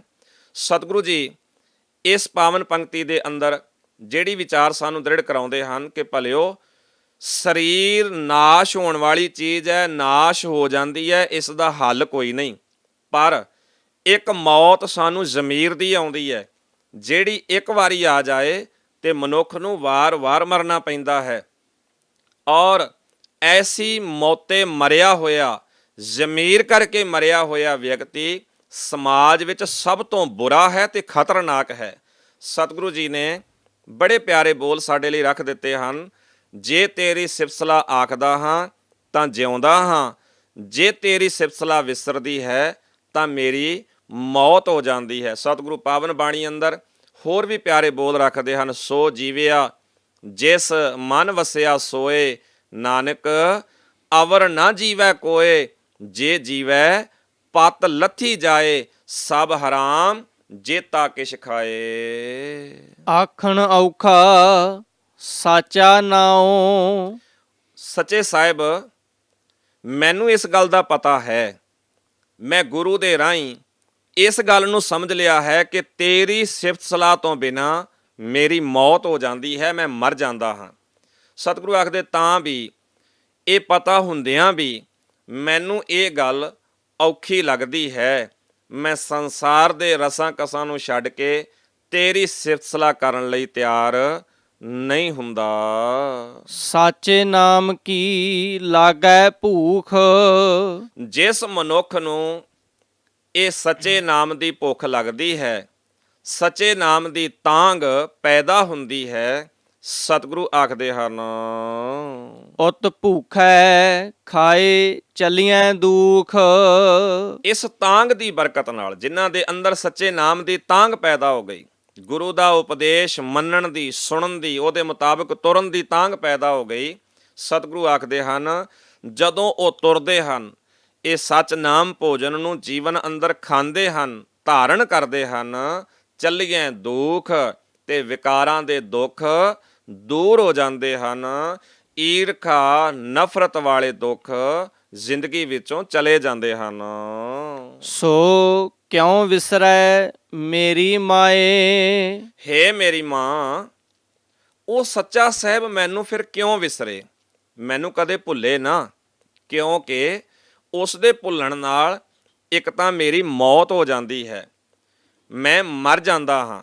ਮੈਂ ਮਰ ਕੇ ਨਹੀਂ ਰਹਿਣਾ ਚਾਹੁੰਦਾ, ਮੈਂ ਮੁਰਦਾ ਬਣ ਕੇ ਸੰਸਾਰ ਦੇ ਅੰਦਰ ਨਹੀਂ ਚੱਲਣਾ ਚਾਹੁੰਦਾ, ਮੈਂ ਜ਼ਮੀਰ ਕਰਕੇ ਜਿਉਂਦਾ ਰਹਿਣਾ ਚਾਹੁੰਦਾ ਹਾਂ। ਤਾਂ ਜਿਉਂਦੇ ਰਹਿਣ ਲਈ ਮੈਨੂੰ ਉਸ ਦੀ ਸਿਫਤ ਸਲਾਹ ਬੜੀ ਜ਼ਰੂਰੀ ਹੈ। ਹੇ ਮੇਰੀ ਮਾਂ, ਜੇ ਮੈਨੂੰ ਸੱਚੇ ਨਾਮ ਦੀ ਤਾਂਘ ਜਾਗ ਪਵੇ, ਸੱਚੇ ਨਾਮ ਦੀ ਤਾਂਘ ਦੁਆਰਾ ਮੈਂ ਸੱਚੇ ਨਾਮ ਭੋਜਨ ਨੂੰ ਜੀਵਨ ਵਿੱਚ ਧਾਰਨ ਕਰਾਂ ਤੇ ਜ਼ਿੰਦਗੀ ਦੇ ਸਾਰੇ ਦੁੱਖ ਨਾਸ਼ ਕਰ ਦਿਆਂ। ਸਾਚਾ ਸਾਹਿਬ ਸਾਚੈ ਨਾਏ ਰਹਾਓ। ਹੇ ਮੇਰੀ ਮਾਂ, ਉਹ ਮੈਨੂੰ ਕਦੇ ਭੁੱਲੇ ਨਾ, ਕਿਉਂਕਿ ਉਹ ਸਾਹਿਬ ਸਦਾ ਰਹਿਣ ਵਾਲਾ ਹੈ, ਥਿਰ ਹੈ, ਤੇ ਉਸ ਦਾ ਨਾਮ, ਉਸ ਦੀ ਵਡਿਆਈ ਇਹ ਵੀ ਥਿਰ ਹੈ। ਕਿਰਪਾ ਕਰੇ ਸਾਹਿਬ, ਇਸ ਨਾਮ ਦੀ ਰਾਹੀਂ ਮੈਨੂੰ ਉਹ ਸਦਾ ਯਾਦ ਰਵੇ, ਮੇਰੇ ਜੀਵਨ ਦਾ ਸਾਥੀ ਬਣ ਜਾਏ। ਸਾਚੇ ਨਾਮ ਕੀ ਤਿਲ ਵਡਿਆਈ। ਸਦਾ ਕਾਇਮ ਰਹਿਣ ਵਾਲੇ ਪ੍ਰਭੂ ਦੇ ਨਾਮ ਦੀ ਰਤਾ ਜਿਤਨੀ ਵੀ ਮਹਿਮਾ, ਥੋੜੀ ਜਿਤਨੀ ਵੀ ਮਹਿਮਾ, ਮਾੜੀ ਮਾੜੀ ਥੋੜੀ ਥੋੜੀ ਅਸੀਂ ਸ਼ੁਰੂਆਤ ਵੀ ਜੇ ਕਰ ਲਈਏ ਤਾਂ ਆਖ ਥਕੇ ਕੀਮਤ ਨਹੀਂ ਪਾਈ। ਸਤਿਗੁਰੂ ਆਖਦੇ ਹਨ, ਜੇ ਅਸੀਂ ਥੋੜੀ ਥੋੜੀ ਇਹ ਉਪਰਾਲਾ ਕਰਕੇ, ਯਤਨ ਕਰਕੇ ਮਹਿਮਾ ਕਹਿਣੀ ਸ਼ੁਰੂ ਕਰੀਏ, ਅੰਤ ਤਾਂ ਉਸ ਦਾ ਨਹੀਂ ਪੈ ਸਕਦਾ, ਕਿਉਂਕਿ ਅੰਤ ਪਾਉਣ ਵਾਲੇ ਉਸ ਨੂੰ ਅਖੀਰ ਤੱਕ ਬਿਆਨ ਕਰਨ ਵਾਲੇ ਥੱਕ ਗਏ ਹਨ, ਰਹਿ ਗਏ ਹਨ, ਖਤਮ ਹੋ ਗਏ ਹਨ, ਅੰਤ ਨਹੀਂ ਪਾਇਆ ਜਾ ਸਕਿਆ। ਹਾਂ, ਉਸ ਦੀ ਸਿਫਤ ਸਲਾਹ ਕਰਦਿਆਂ ਜੀਵਨ ਨੂੰ ਜ਼ਰੂਰ ਸਵਾਰਿਆ ਜਾ ਸਕਦਾ ਹੈ। ਜੇ ਸਭ ਮਿਲ ਕੇ ਆਖਣ ਪਾਹੇ। ਜੇ ਜਗਤ ਦੇ ਸਾਰੇ ਜੀਵ ਰਲ ਕੇ ਪ੍ਰਭੂ ਦੀ ਵਡਿਆਈ ਬਿਆਨ ਕਰਨ ਦਾ, ਕਹਿਣ ਦਾ ਯਤਨ ਵੀ ਕਰਨ ਤਾਂ ਵੱਡਾ ਨਾ ਹੋਵੇ ਘਾਟ ਨਾ ਜਾਏ। ਸਾਰੇ ਜੀਵਾਂ ਦੇ ਕਹਿਣ ਨਾਲ ਨਾ ਤਾਂ ਉਹ ਵੱਡਾ ਹੋ ਜਾਂਦਾ ਹੈ, ਕਿਉਂਕਿ ਸਾਰੇ ਜੀਵ ਰਲ ਕੇ ਆਖਣ ਸਾਹਿਬ ਵੱਡਾ ਹੈ, ਮਾਲਕ ਵੱਡਾ ਹੈ, ਰੱਬ ਬੇਅੰਤ ਹੈ, ਤੇ ਇਹਦੇ ਨਾਲ ਉਹ ਕੋਈ ਆਪਣੇ ਅਸਲੇ ਤੋਂ ਵੱਡਾ ਨਹੀਂ ਹੋ ਜਾਂਦਾ। ਅਤੇ ਜੇ ਕੋਈ ਮਨੁੱਖ ਇਹ ਯਤਨ ਕਰੇ ਕਿ ਮੈਂ ਰੱਬ ਨੂੰ ਨਹੀਂ ਯਾਦ ਕਰਦਾ, ਮੈਂ ਰੱਬ ਨੂੰ ਨਹੀਂ ਮੰਨਦਾ, ਤੇ ਸਤਿਗੁਰੂ ਆਖਦੇ ਹਨ ਵਾਹਿਗੁਰੂ ਅਕਾਲ ਪੁਰਖ ਇਹਨਾਂ ਗੱਲਾਂ ਨਾਲ ਛੋਟਾ ਵੀ ਨਹੀਂ ਹੋ ਜਾਂਦਾ। ਨਾ ਸਾਡੇ ਕਹਿਣ ਨਾਲ ਵੱਡਾ ਹੁੰਦਾ ਹੈ ਤੇ ਨਾ ਸਾਡੇ ਨਾ ਕਹਿਣ ਨਾਲ ਉਹ ਛੋਟਾ ਹੁੰਦਾ ਹੈ। ਹਾਂ, ਸਾਨੂੰ ਜ਼ਰੂਰ ਫਰਕ ਪੈਂਦਾ ਹੈ। ਜੇ ਕਹਿੰਦੇ ਹਾਂ ਤੇ ਸਾਡੀ ਜ਼ਿੰਦਗੀ 'ਚ ਗੁਣ ਵੱਧਦੇ ਹਨ, ਜੇ ਅਸੀਂ ਨਹੀਂ ਕਹਿੰਦੇ ਤੇ ਸਾਡੀ ਜ਼ਿੰਦਗੀ ਅੰਦਰ ਬੁਰਾਈਆਂ ਵੱਧਦੀਆਂ ਹਨ। ਗੁਣ ਵੱਧਦੇ ਹਨ ਤੇ ਸੁਖੀ ਹੈ ਮਨੁੱਖ, ਔਗਣ ਵੱਧਦੇ ਹਨ ਤੇ ਮਨੁੱਖ ਸੰਸਾਰ ਦੇ ਅੰਦਰ ਦੁਖੀ ਤੇ ਪਰੇਸ਼ਾਨ ਰਹਿੰਦਾ ਹੈ। ਸਤਿਗੁਰੂ ਆਖਦੇ ਹਨ ਉਸ ਅਕਾਲ ਪੁਰਖ ਜੀ ਨੂੰ ਆਪਣੀ ਮਹਿਮਾ ਦਾ, ਵਡਿਆਈ ਦਾ ਕੋਈ ਲਾਲਚ ਨਹੀਂ ਹੈ। ਨਾ ਉਹ ਮਰੈ ਨਾ ਹੋਵੈ ਸੋਗ, ਨਾ ਤਾਂ ਉਹ ਪ੍ਰਭੂ ਕਦੇ ਮਰਦਾ ਹੈ ਤੇ ਨਾ ਹੀ ਉਸ ਨੂੰ ਕਦੀ ਇਹ ਸੋਗ ਹੁੰਦਾ ਹੈ, ਘਾਟਾ ਪੈਂਦਾ ਹੈ। ਉਹ ਅਕਾਲ ਪੁਰਖ ਸਦਾ ਹੀ ਥਿਰ ਰਹਿਣ ਵਾਲਾ ਹੈ। ਦੇਂਦਾ ਰਹੈ ਨਾ ਚੂਕੈ ਭੋਗ, ਵਾਹਿਗੁਰੂ ਅਕਾਲ ਪੁਰਖ ਸਦਾ ਹੀ ਦਾਤਾਂ ਦੇਣ ਵਾਲਾ ਦਾਤਾ ਹੈ। ਉਹ ਸਦਾ ਹੀ ਦਿੰਦਾ ਰਹਿੰਦਾ ਹੈ। ਨਾ ਚੁੱਕੈ ਭੋਗ, ਉਸ ਦੀਆਂ ਦਾਤਾਂ ਜੋ ਅਸੀਂ ਸਾਰੇ ਜੀਵ ਵਰਤਦੇ ਹਾਂ ਇਹ ਕਦੇ ਵੀ ਮੁੱਕਦੀਆਂ ਨਹੀਂ, ਖਤਮ ਨਹੀਂ ਹੁੰਦੀਆਂ। ਉਸ ਦੇ ਭੰਡਾਰੇ ਸਦਾ ਹੀ ਅਮੁੱਕ ਰਹਿੰਦੇ ਹਨ, ਅਤੁੱਲ ਰਹਿੰਦੇ ਹਨ, ਭਰੇ ਹੀ ਰਹਿੰਦੇ ਹਨ। ਗੁਣ ਇਹੋ ਹੋਰ ਨਾਹੀ ਕੋਏ, ਵਾਹਿਗੁਰੂ ਅਕਾਲ ਪੁਰਖ ਜੀ ਦੀ ਸਭ ਤੋਂ ਵੱਡੀ ਖੂਬੀ, ਸਭ ਤੋਂ ਵੱਡਾ ਗੁਣ ਉਸ ਦਾ ਇਹੋ ਹੀ ਹੈ ਕਿ ਉਸ ਵਰਗਾ ਹੋਰ ਕੋਈ ਨਹੀਂ। ਉਹ ਆਪ ਹੀ ਆਪਣੇ ਵਰਗਾ ਹੈ, ਪਰ ਉਹਦੇ ਬਰਾਬਰ ਦਾ, ਉਸ ਵਰਗਾ ਕੋਈ ਹੋਰ ਦੂਜਾ ਨਹੀਂ ਮਿਥਿਆ ਜਾ ਸਕਦਾ। ਇੱਥੇ ਅਸੀਂ ਇਸ ਗੱਲ ਦਾ ਧਿਆਨ ਰੱਖਣਾ ਹੈ ਕਿ ਅਸੀਂ ਪਾਠ ਰੋਜ਼ ਕਰਦੇ ਹਾਂ ਔਰ ਇਹ ਪਾਠ ਰੋਜ਼ ਸੁਣਦੇ ਵੀ ਹਾਂ। ਹਰ ਗੁਰਦੁਆਰੇ ਦੇ ਅੰਦਰ ਹਰ ਗੁਰਸਿੱਖ ਇਸ ਪਾਠ ਨੂੰ ਸੁਣ ਵੀ ਰਿਹਾ ਹੈ, ਕਰ ਵੀ ਰਿਹਾ ਹੈ। ਪਰ ਕਿੰਨੀ ਸਾਡੀ ਵੱਡੀ ਬਦਕਿਸਮਤੀ ਹੈ ਕਿ ਸਤਿਗੁਰੂ ਜੀ ਦੇ ਇਹੋ ਜਿਹੇ ਪਿਆਰੇ ਬੋਲ, ਐਸੀਆਂ ਸੁੰਦਰ ਹਦਾਇਤਾਂ ਜਿਹੜੀਆਂ ਸਦਾ ਹੀ ਸਾਡੇ ਜੀਵਨ ਦਾ ਸਾਥੀ ਬਣਨੀਆਂ ਚਾਹੀਦੀਆਂ ਸਨ, ਇਹ ਅਸੀਂ ਬਣਾ ਨਹੀਂ ਸਕੇ। ਅਸੀਂ ਜ਼ੁਬਾਨ ਨਾਲ ਪਾਠ ਤੇ ਕੀਤਾ, ਅਸੀਂ ਸਰੀਰ ਕਰਕੇ ਇਸ ਪਾਠ ਦੇ ਸਾਹਮਣੇ ਝੁਕਦੇ ਵੀ ਰਹੇ, ਪਰ ਅਸੀਂ ਮੰਨਿਆ ਨਹੀਂ, ਅਸੀਂ ਇਸ ਪਾਸੇ ਗੌਰ ਨਹੀਂ ਕੀਤਾ। ਦੇਖੋ ਕਿੰਨੀ ਪਿਆਰੀ ਮਿਹਰ ਹੈ ਸਤਿਗੁਰੂ ਦੀ। ਗੁਣ ਇਹੋ ਹੋਰ ਨਾਹੀ ਕੋਏ, ਉਹਦਾ ਸਭ ਤੋਂ ਵੱਡਾ ਗੁਣ ਹੈ ਕਿ ਉਹਦੇ ਵਰਗਾ ਕੋਈ ਹੋਰ ਨਹੀਂ। ਜੇ ਅਸੀਂ ਇਹ ਮੰਨਿਆ ਹੁੰਦਾ ਤਾਂ ਜੋ ਅੱਜ ਅਸੀਂ ਰੱਬ ਦੇ ਬਰਾਬਰ, ਗੁਰੂ ਦੇ ਬਰਾਬਰ ਮੰਨ ਰਹੇ ਹਾਂ, ਇਹ ਕਦੀ ਵੀ ਨਾ ਮੰਨਿਆ ਜਾਂਦਾ। ਭਾਵੇਂ ਉਹ ਸਰੀਰ ਹਨ, ਭਾਵੇਂ ਉਹ ਮੜੀਆਂ ਕਬਰਾਂ ਜਾਂ ਪੱਥਰ ਹਨ, ਭਾਵੇਂ ਉਹ ਕੁਝ ਵੀ ਹੈ, ਅਸੀਂ ਕਦੀ ਵੀ ਨਾ ਪ੍ਰਵਾਨ ਕਰਦੇ ਜੇ ਅਸੀਂ ਕਦੀ ਇਹਨਾਂ ਮਿਹਰਾਂ ਸਤਿਗੁਰੂ ਦੀਆਂ ਨੂੰ ਵਿਚਾਰਿਆ ਹੁੰਦਾ। ਨਾ ਕੋ ਹੋਆ ਨਾ ਕੋ ਹੋਏ, ਨਾ ਹੀ ਕੋਈ ਅੱਜ ਤੱਕ ਉਸ ਵਰਗਾ ਹੋਇਆ ਹੈ ਤੇ ਨਾ ਹੀ ਕੋਈ ਅੱਗੋਂ ਹੋਏਗਾ। ਗੁਣ ਇਹੋ ਹੋਰ ਨਾਹੀ ਕੋਏ, ਨਾ ਕੋ ਹੋਆ ਨਾ ਕੋ ਹੋਏ। ਮੈਂ ਪਹਿਲਾਂ ਵੀ ਬੇਨਤੀ ਕੀਤੀ ਹੈ, ਕਿੰਨੀ ਅਫਸੋਸਨਾਕ ਬਾਤ ਹੈ ਕਿ ਰੱਬ ਵਰਗਾ ਕੋਈ ਹੈ ਨਹੀਂ, ਨਾ ਹੋਏਗਾ, ਪਰ ਅਸੀਂ ਮੰਨ ਲਿਆ। ਅਸੀਂ ਬਹੁਤ ਕੁਝ ਮੰਨ ਲਿਆ। ਅਸੀਂ ਸਤਿਗੁਰੂ ਦੀ ਬਾਣੀ ਦੀ ਅਵੱਗਿਆ ਕੀਤੀ। ਸਤਿਗੁਰੂ ਦੇ ਬਾਣੀ ਤੋਂ ਉਲਟ ਜਾ ਕੇ ਅਸੀਂ ਬੰਦਿਆਂ ਨੂੰ ਵੀ ਰੱਬ ਬਣਾਇਆ, ਅਸੀਂ ਪੱਥਰਾਂ ਨੂੰ, ਅਸੀਂ ਦਰਖਤਾਂ ਨੂੰ, ਤੇ ਪਤਾ ਨਹੀਂ ਕਿੰਨਾ ਕੁਝ ਅਸੀਂ ਰੱਬ ਬਣਾ ਕੇ ਆਪਣੀ ਜ਼ਿੰਦਗੀ ਅੰਦਰ ਪੂਜਣ ਲੱਗ ਗਏ, ਮੰਨਣ ਲੱਗ ਗਏ, ਵਿਸ਼ਵਾਸ ਕਰਨ ਲੱਗ ਗਏ। ਆਓ ਮੁੜੀਏ ਸਤਿਗੁਰੂ ਦੀ ਇਸ ਮਿਹਰ ਨੂੰ ਆਪਣੇ ਜੀਵਨ ਦਾ ਹਿੱਸਾ ਬਣਾਈਏ। ਸਭ ਕੁਝ ਛੱਡ ਕੇ ਗੁਰੂ ਦੇ ਰਾਹੀਂ ਇੱਕ ਅਕਾਲ ਪੁਰਖ ਦੀ ਸਿਫਤ ਸਲਾਹ ਨੂੰ ਹੀ ਜ਼ਿੰਦਗੀ ਦਾ ਆਸਰਾ ਬਣਾਈਏ। ਜੇ ਵੱਡ ਆਪ ਤੇ ਵੱਡ ਤੇਰੀ ਦਾਤ, ਹੇ ਪ੍ਰਭੂ, ਜਿੰਨਾ ਵੱਡਾ ਤੂੰ ਆਪ ਹੈ ਓਨੀ ਹੀ ਵੱਡੀ ਤੇਰੀ ਬਖਸ਼ਿਸ਼ ਹੈ। ਤੇਰੀ ਮਿਹਰ ਵੀ ਓਨੀ ਹੀ ਵੱਡੀ ਹੈ ਜਿੰਨਾ ਤੂੰ ਵਿਸਥਾਰ ਵਾਲਾ ਤੇ ਉੱਚਾ ਹੈ। ਜਿਨ ਦਿਨ ਕਰਕੇ ਕੀਤੀ ਰਾਤ, ਤੂੰ ਐਸਾ ਹੈ ਜਿਸ ਨੇ ਦਿਨ ਬਣਾਇਆ ਤੇ ਦਿਨ ਬਣਾ ਕੇ ਰਾਤ ਵੀ ਬਣਾਈ। ਇਹ ਤੇਰੀ ਵੱਡੀ ਮਿਹਰ ਹੈ, ਜਿਵੇਂ ਦਿਨ ਬਣਾ ਕੇ ਰਾਤ ਬਣਾਈ, ਇਵੇਂ ਹੀ ਹੇ ਸੱਚੇ ਸਾਹਿਬ ਤੇਰੀਆਂ ਦਾਤਾਂ ਦਾ ਅੰਤ ਨਹੀਂ ਹੈ। ਖਸਮ ਵਿਸਾਰੈ ਤੇ ਕਮਜ਼ਾਤ, ਭਾਵੇਂ ਕਿ ਗੁਰਮਤ ਵਿੱਚ ਜਾਤ ਪਾਤ ਨੂੰ ਪ੍ਰਵਾਨ ਨਹੀਂ ਕੀਤਾ ਗਿਆ, ਕਿਸੇ ਨੂੰ ਉੱਚਾ ਤੇ ਕਿਸੇ ਨੂੰ ਨੀਵਾਂ ਨਹੀਂ ਮੰਨਿਆ ਗਿਆ। ਕੋਈ ਵੀ ਵਿਅਕਤੀ ਨਸਲ ਕਰਕੇ, ਘਰਾਣੇ ਕਰਕੇ, ਜਨਮ ਜਾਤ ਰੂਪ ਰੰਗ ਕਰਕੇ ਨਾ ਉੱਚਾ ਹੈ ਨਾ ਨੀਵਾਂ ਹੈ, ਕਿਉਂਕਿ ਸਤਿਗੁਰੂ ਦੀ ਬਾਣੀ ਕਹਿੰਦੀ ਹੈ, ਅਵਲ ਅੱਲਾ ਨੂਰ ਉਪਾਇਆ, ਕੁਦਰਤ ਕੇ ਸਭ ਬੰਦੇ, ਏਕ ਨੂਰ ਤੇ ਸਭ ਜਗ ਉਪਜਿਆ, ਕੌਣ ਭਲੇ ਕੋ ਮੰਦੇ। ਸਤਿਗੁਰੂ ਜੀ ਨੇ ਜਾਤ ਪਾਤ ਤੋਂ ਸਦਾ ਹੀ ਸਾਨੂੰ ਉੱਚੇ ਰਹਿਣ ਲਈ ਆਖਿਆ ਹੈ ਕਿ ਭਲਿਓ ਸਾਰੇ ਬੰਦੇ ਰੱਬ ਦੇ ਹਨ, ਕੁਦਰਤ ਦੇ ਹਨ, ਕੋਈ ਚੰਗਾ ਨਹੀਂ ਕੋਈ ਮਾੜਾ ਨਹੀਂ। ਸਰੀਰ ਕਰਕੇ, ਜਨਮ ਕਰਕੇ ਕਿਸੇ ਨੂੰ ਨੀਵਾਂ ਉੱਚਾ ਕਹਿਣਾ ਇਹ ਮਾੜੀ ਬਾਤ ਹੈ, ਇਨਸਾਨੀਅਤ ਦੇ ਨਾਂ ਤੇ ਧੱਬਾ ਹੈ।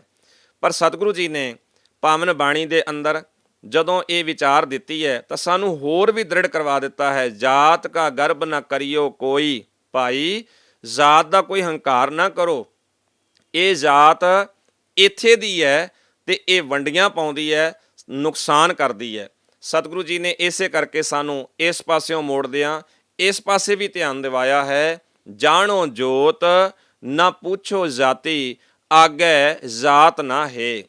ਅਕਾਲ ਪੁਰਖ ਜੀ ਦੇ ਦਰਗਾਹ ਅੰਦਰ ਜਾਤ ਕਰਕੇ ਮਾਣ ਨਹੀਂ ਮਿਲਣਾ, ਸਗੋਂ ਜੋਤ ਕਰਕੇ ਮਾਣ ਮਿਲਣਾ ਹੈ। ਸਾਨੂੰ ਜੋਤ ਵੱਲ ਧਿਆਨ ਦੇਣਾ ਚਾਹੀਦਾ ਹੈ, ਜੋ ਸਾਡੇ ਸਾਰੇ ਜੀਵਾਂ ਦੇ ਅੰਦਰ ਅਕਾਲ ਪੁਰਖ ਦੀ ਪਸਰੀ ਹੋਈ ਹੈ। ਪਰ ਸਤਿਗੁਰੂ ਜੀ ਨੇ ਇਸ ਤੋਂ ਉਲਟ ਗੁਰਮਤ ਦਾ ਇੱਕ ਖਿਆਲ ਹੋਰ ਦਿੱਤਾ ਹੈ। ਜਿਹੜੇ ਖਸਮ ਨੂੰ ਵਿਸਾਰਦੇ ਹਨ, ਖਸਮ ਨੂੰ ਭੁੱਲ ਜਾਂਦੇ ਹਨ, ਖਸਮ ਦੀ ਰਜ਼ਾ ਵਿੱਚ ਤੁਰਨਾ ਨਹੀਂ ਜਾਣਦੇ, ਜਿਹੜੇ ਆਪਣੇ ਜੀਵਨ ਵਿੱਚ ਗੁਣ ਧਾਰਨ ਨਹੀਂ ਕਰਦੇ, ਅਸਲ ਵਿੱਚ ਉਹ ਨੀਵੀਂ ਜਾਤ ਵਾਲੇ ਹਨ, ਅਸਲ ਵਿੱਚ ਉਹ ਨੀਵੇਂ ਅਸਲੇ ਵਾਲੇ ਹਨ, ਸਭ ਤੋਂ ਕਮਜ਼ੋਰ ਹਨ। ਨਾਨਕ ਨਾਵੇਂ ਵਾਜ ਸਨਾਤ, ਹੇ ਨਾਨਕ ਜਿਹੜੇ ਨਾਮ ਤੋਂ ਖੁੰਝੇ ਹੋਏ ਹਨ, ਨਾਮ ਤੋਂ ਬਾਝ ਹਨ, ਖਾਲੀ ਹਨ, ਸਨਾਤ ਉਹ ਸਭ ਤੋਂ ਨੀਚ ਹਨ, ਨੀਵੇਂ ਅਸਲੇ ਵਾਲੇ ਹਨ। ਉਹਨਾਂ ਨੂੰ ਨੀਵੇਂ ਮੰਨਣਾ ਚਾਹੀਦਾ, ਜਿਨ੍ਹਾਂ ਦੇ ਪੱਲੇ ਸੱਚ ਨਾਮ ਤਨ ਨਹੀਂ, ਜਿਨ੍ਹਾਂ ਕੋਲ ਅਕਾਲ ਪੁਰਖ ਜੀ ਦੇ ਗੁਣ ਨਹੀਂ ਹਨ, ਜਿਹੜੇ ਉਹਦੀ ਰਜ਼ਾ ਵਿੱਚ ਤੁਰਨਾ ਨਹੀਂ ਜਾਣਦੇ, ਅਸਲੀਅਤ ਵਿੱਚ ਉਹ ਨੀਵੇਂ ਹਨ।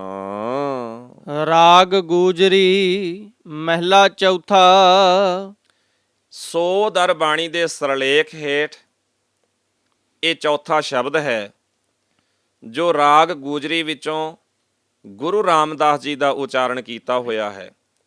ਸਤਿਗੁਰੂ ਗੁਰੂ ਰਾਮਦਾਸ ਸੱਚੇ ਪਾਤਸ਼ਾਹ ਸੋਦਰ ਬਾਣੀ ਦੇ ਸਰਲੇਖ ਹੇਠ ਇਸ ਚੌਥੇ ਸ਼ਬਦ ਵਿੱਚ ਸਾਨੂੰ ਕੀ ਸਮਝਾਉਂਦੇ ਹਨ, ਸਾਡੇ ਤੇ ਕੀ ਮਿਹਰ ਕਰਦੇ ਹਨ, ਆਓ ਵਿਚਾਰੀਏ। ਹਰ ਕੇ ਜਨ ਸਤਿਗੁਰ ਸਤਿਪੁਰਖਾ, ਬਿਨਉ ਕਰਉ ਗੁਰ ਪਾਸ। ਹੇ ਮਹਾਂਪੁਰਖ ਗੁਰੂ, ਹੇ ਪ੍ਰਭੂ ਦੇ ਭਗਤ ਸਤਿਗੁਰੂ, ਮੈਂ ਹੇ ਗੁਰੂ ਜੀ ਤੇਰੇ ਅੱਗੇ ਇੱਕ ਅਰਦਾਸ ਕਰਦਾ ਹਾਂ, ਇੱਕ ਬੇਨਤੀ ਕਰਦਾ ਹਾਂ। ਹਮ ਕੀਰੇ ਕਿਰਮ ਸਤਿਗੁਰ ਸ਼ਰਨਾਈ, ਕਰ ਦਇਆ ਨਾਮ ਪ੍ਰਗਾਸ਼। ਹੇ ਸਤਿਗੁਰੂ, ਮੈਂ ਨਿਮਾਣਾ ਤੇਰੀ ਸ਼ਰਨ ਆਇਆ ਹਾਂ, ਕਿਰਪਾ ਕਰਕੇ ਮੇਰੇ ਅੰਦਰ ਪ੍ਰਭੂ ਨਾਮ ਦਾ ਚਾਨਣ ਪੈਦਾ ਕਰ, ਮੈਨੂੰ ਗਿਆਨ ਉਪਦੇਸ਼ ਬਖਸ਼ਿਸ਼ ਕਰ, ਤਾਂ ਕਿ ਮੈਂ ਵੀ ਇਸ ਨੂੰ ਸੋਹਣਾ ਬਣਾ ਸਕਾਂ, ਇਸ ਜੀਵਨ ਨੂੰ ਚੰਗਾ ਬਣਾ ਸਕਾਂ, ਐਸੀ ਕਿਰਪਾ ਮੇਰੇ ਤੇ ਕਰ।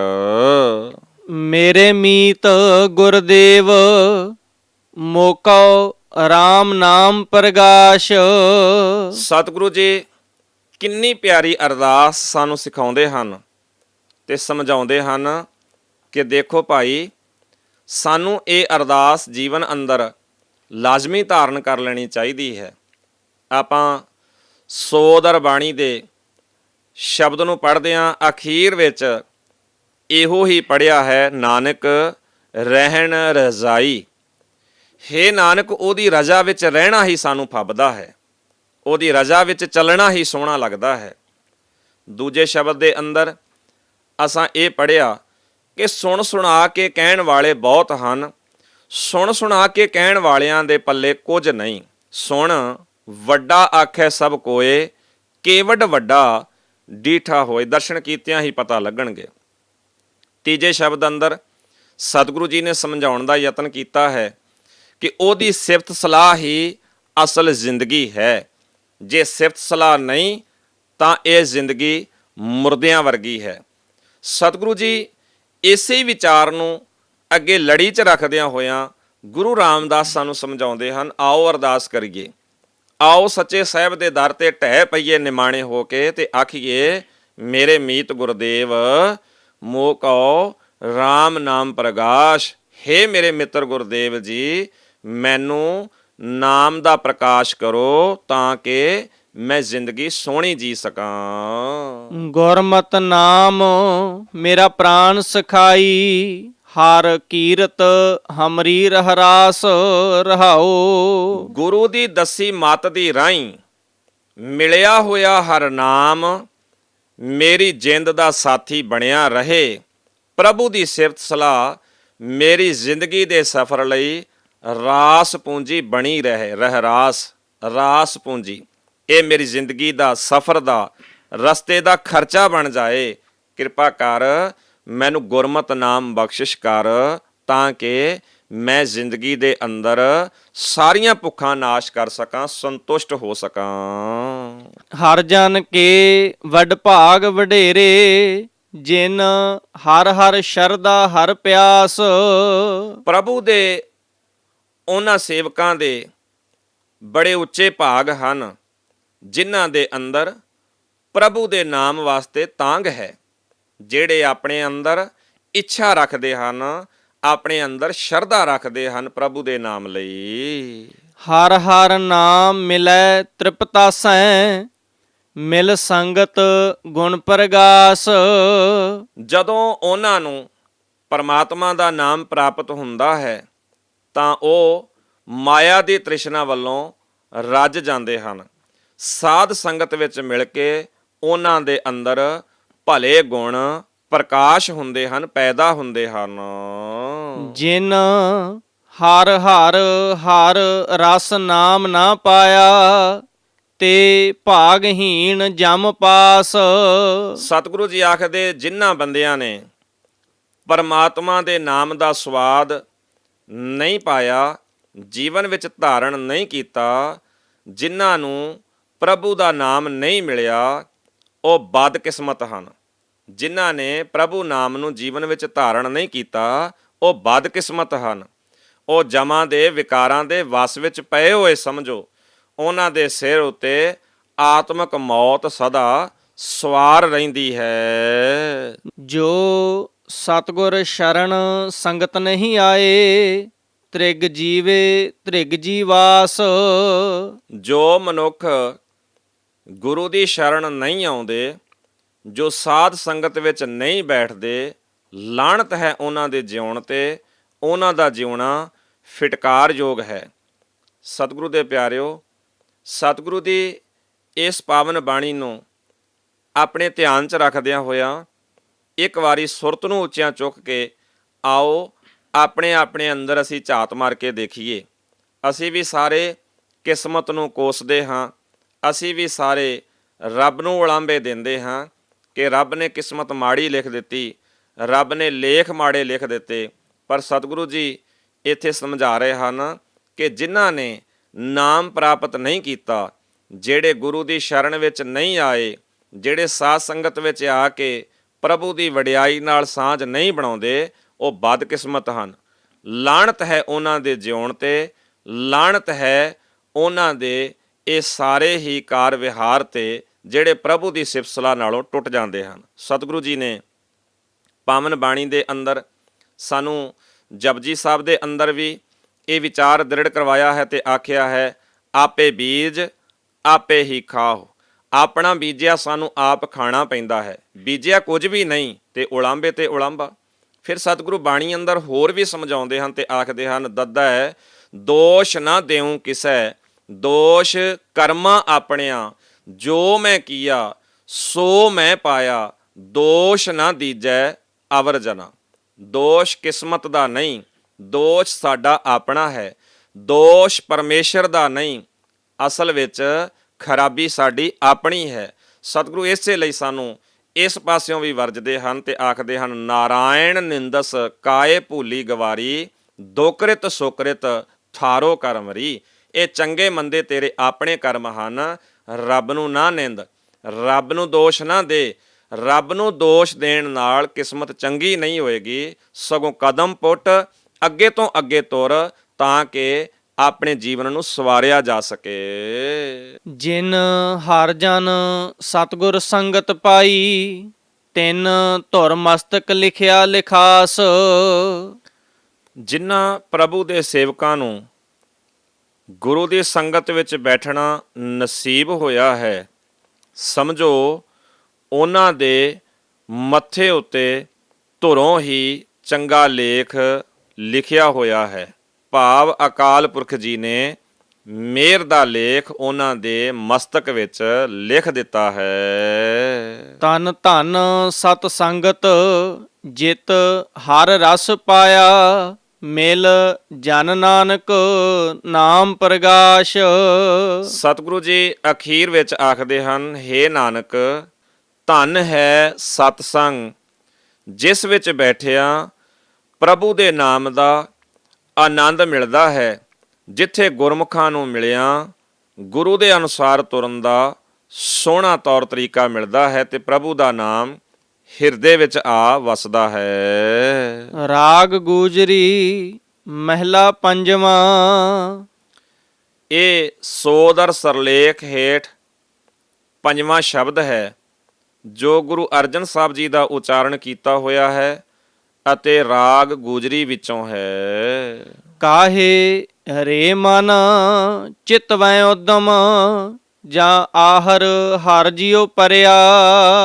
ਸਤਿਗੁਰੂ ਜੀ ਇੱਥੇ ਇਸ ਸ਼ਬਦ ਦੇ ਅੰਦਰ ਜੋ ਮਨ ਆਹਰ ਕਰਦਾ ਹੈ, ਜੀਵਨ ਨੂੰ ਚਲਾਉਣ ਲਈ, ਜੀਵਨ ਨੂੰ ਸੰਭਾਲਣ ਲਈ, ਗਿਆਨ ਇੰਦਰੀਆਂ ਨੂੰ ਆਪਣੀ ਆਪਣੀ ਦ੍ਰਿਸ਼ਟੀ ਵਿੱਚ ਚਲਾਉਣ ਦਾ ਜੋ ਇਹ ਮਨ ਉਦਮ ਕਰਦਾ ਹੈ, ਸਤਿਗੁਰੂ ਜੀ ਮਨ ਨੂੰ ਸੰਬੋਧਨ ਕਰਕੇ ਆਖਦੇ ਹਨ, ਹੇ ਮਨ, ਇਸ ਉਦਮ ਵਿੱਚ ਤੂੰ ਨਾ ਲੱਗ, ਕਿਉਂਕਿ ਜਦੋਂ ਤੂੰ ਇਹਨਾਂ ਗਿਆਨ ਇੰਦਰੀਆਂ ਨੂੰ, ਕਰਮ ਇੰਦਰੀਆਂ ਨੂੰ, ਇਸ ਜੀਵਨ ਨੂੰ ਤੂੰ ਚਲਾਉਣ ਦਾ ਉਦਮ ਕਰਦਾ ਹੈ ਤਾਂ ਇਹ ਸਾਰਾ ਤਬਾਹ ਹੋ ਜਾਂਦਾ ਹੈ, ਕੁਰਾਏ ਪੈ ਜਾਂਦਾ ਹੈ। ਇਸ ਆਹਰ ਵਿੱਚ ਪਰਮੇਸ਼ਰ ਲੱਗਾ ਹੈ, ਪਰਮੇਸ਼ਰ ਦੇ ਆਹਰ ਵਿੱਚ ਲੱਗ ਜਾਣ ਨਾਲ ਇਹ ਜੀਵਨ ਸਵਰ ਜਾਏਗਾ, ਇਹ ਜੀਵਨ ਸੋਹਣਾ ਹੋ ਜਾਏਗਾ। ਹੇ ਮਨ, ਤੇਰੀ ਖਾਤਰ ਜਿਸ ਆਹਰ ਵਿੱਚ ਪ੍ਰਮਾਤਮਾ ਆਪ ਲੱਗਾ ਹੋਇਆ ਹੈ, ਉਸ ਵਾਸਤੇ ਤੂੰ ਕਿਉਂ ਸਦਾ ਸੋਚ ਫਿਕਰ ਕਰਦਾ ਹੈ? ਤੂੰ ਸੋਚ ਫਿਕਰ ਨਾ ਕਰ, ਪਰਮੇਸ਼ਰ ਆਪ ਆਹਰ ਕਰ ਰਿਹਾ ਹੈ ਤਾਂ ਤੈਨੂੰ ਆਹਰ ਛੱਡ ਦੇਣਾ ਚਾਹੀਦਾ ਹੈ। ਸੈਲ ਪੱਥਰ ਮੈਂ ਜੰਤੋ ਪਾਏ, ਤਾਕਾ ਰਿਜ਼ਕ ਆਗੈ ਕਰ ਧਰਿਆ। ਹੇ ਮਨ, ਤੂੰ ਇਹ ਤੌਖਲਾ ਕਰਦਾ ਹੈ ਕਿ ਜੇ ਗਿਆਨ ਇੰਦਰੇ, ਕਰਮ ਇੰਦਰੀਆਂ ਦਾ ਮੈਂ ਆਹਰ ਕਰਨਾ ਛੱਡ ਦਿੱਤਾ, ਸੰਭਾਲਣਾ ਛੱਡ ਦਿੱਤਾ, ਤਾਂ ਇਹ ਕਿਵੇਂ ਚੱਲਣਗੇ, ਇਹ ਕਿਵੇਂ ਸਥਾਈ ਰਹਿਣਗੇ? ਪਰ ਹੇ ਮਨ, ਧਿਆਨ ਰੱਖ, ਅਕਾਲ ਪੁਰਖ ਬੜੀ ਮਿਹਰ ਵਾਲਾ ਹੈ, ਬਖਸ਼ਿਸ਼ ਵਾਲਾ ਹੈ। ਉਸ ਨੇ ਪੱਥਰਾਂ ਦੇ ਵਿੱਚ ਜੀਵ ਪੈਦਾ ਕੀਤੇ ਤੇ ਪੱਥਰਾਂ ਦੇ ਵਿੱਚ ਜੀਵ ਪੈਦਾ ਕਰਕੇ ਆਹਾਰ ਉਹਨਾਂ ਨੂੰ ਵੀ ਬਖਸ਼ਿਸ਼ ਕੀਤਾ ਹੈ, ਉਹਨਾਂ ਨੂੰ ਵੀ ਇਹ ਸਾਰਾ ਖਾਣ ਪੀਣ ਨੂੰ ਦਿੱਤਾ ਹੈ, ਉਹਨਾਂ ਦਾ ਰਿਜ਼ਕ ਉਹਨਾਂ ਦੇ ਅੱਗੇ ਧਰਿਆ ਹੈ। ਇਸ ਲਈ ਤੂੰ ਇਹਨਾਂ ਜੀਵਨ ਦੇ ਗਿਆਨ ਇੰਦਰੀਆਂ, ਕਰਮ ਇੰਦਰੀਆਂ ਦਾ ਫਿਕਰ ਨਾ ਕਰ, ਇਹਨਾਂ ਨੂੰ ਛੱਡ, ਕਿਉਂਕਿ ਇਹਨਾਂ ਨੂੰ ਸੰਭਾਲਣ ਵਾਲਾ ਪਰਮੇਸ਼ਰ ਆਪ ਹੈ। ਮੇਰੇ ਮਾਧੋ ਜੀ ਸਤ ਸੰਗਤ ਮਿਲੇ ਸੋ ਤਰਿਆ। ਹੇ ਮੇਰੇ ਪ੍ਰਭੂ ਜੀ, ਹੇ ਮਾਇਆ ਦੇ ਪਤੀ ਪਰਮੇਸ਼ਰ ਜੀ, ਜੋ ਮਨੁੱਖ ਸਾਧ ਸੰਗਤ ਵਿੱਚ ਆ ਕੇ ਬੈਠਦੇ ਹਨ, ਮਿਲਦੇ ਹਨ, ਉਹ ਵਿਅਰਥ ਦੇ ਤੌਖਲੇ ਫਿਕਰਾਂ ਵਿੱਚੋਂ ਬਚ ਜਾਂਦੇ ਹਨ। ਉਹ ਸੰਸਾਰ ਵਿੱਚ ਉੱਠਦੀਆਂ ਮਾਇਆ ਦੀਆਂ ਲਹਿਰਾਂ ਤੋਂ ਨਿਕਲ ਜਾਂਦੇ ਹਨ, ਉੱਚੇ ਹੋ ਜਾਂਦੇ ਹਨ। ਗੁਰ ਪ੍ਰਸਾਦ ਪਰਮ ਪਦ ਪਾਇਆ, ਸੂਕੇ ਕਾਸ਼ਟ ਹਰਿਆ ਰਹਾਉ। ਗੁਰੂ ਦੀ ਕਿਰਪਾ ਨਾਲ ਜਿਸ ਮਨੁੱਖ ਨੂੰ ਇਹ ਅਡੋਲਤਾ ਵਾਲੀ, ਨਾ ਡੋਲਣ ਵਾਲੀ ਉੱਚੀ ਆਤਮਿਕ ਅਵਸਥਾ ਮਿਲ ਜਾਂਦੀ ਹੈ, ਉਹ ਮਾਨੋ ਸੁੱਕੀ ਲੱਕੜ ਤੋਂ ਹਰਿਆ ਹੋ ਗਿਆ। ਉਸ ਦੇ ਜੀਵਨ ਵਿੱਚ ਹਰਿਆਲੀ ਆ ਗਈ, ਖੇੜਾ ਆ ਗਿਆ, ਕਿਉਂਕਿ ਇਹ ਜੀਵਨ ਸੁੱਕੀ ਲੱਕੜ ਵਰਗਾ ਹੈ, ਸੜਿਆ ਹੋਇਆ ਹੈ।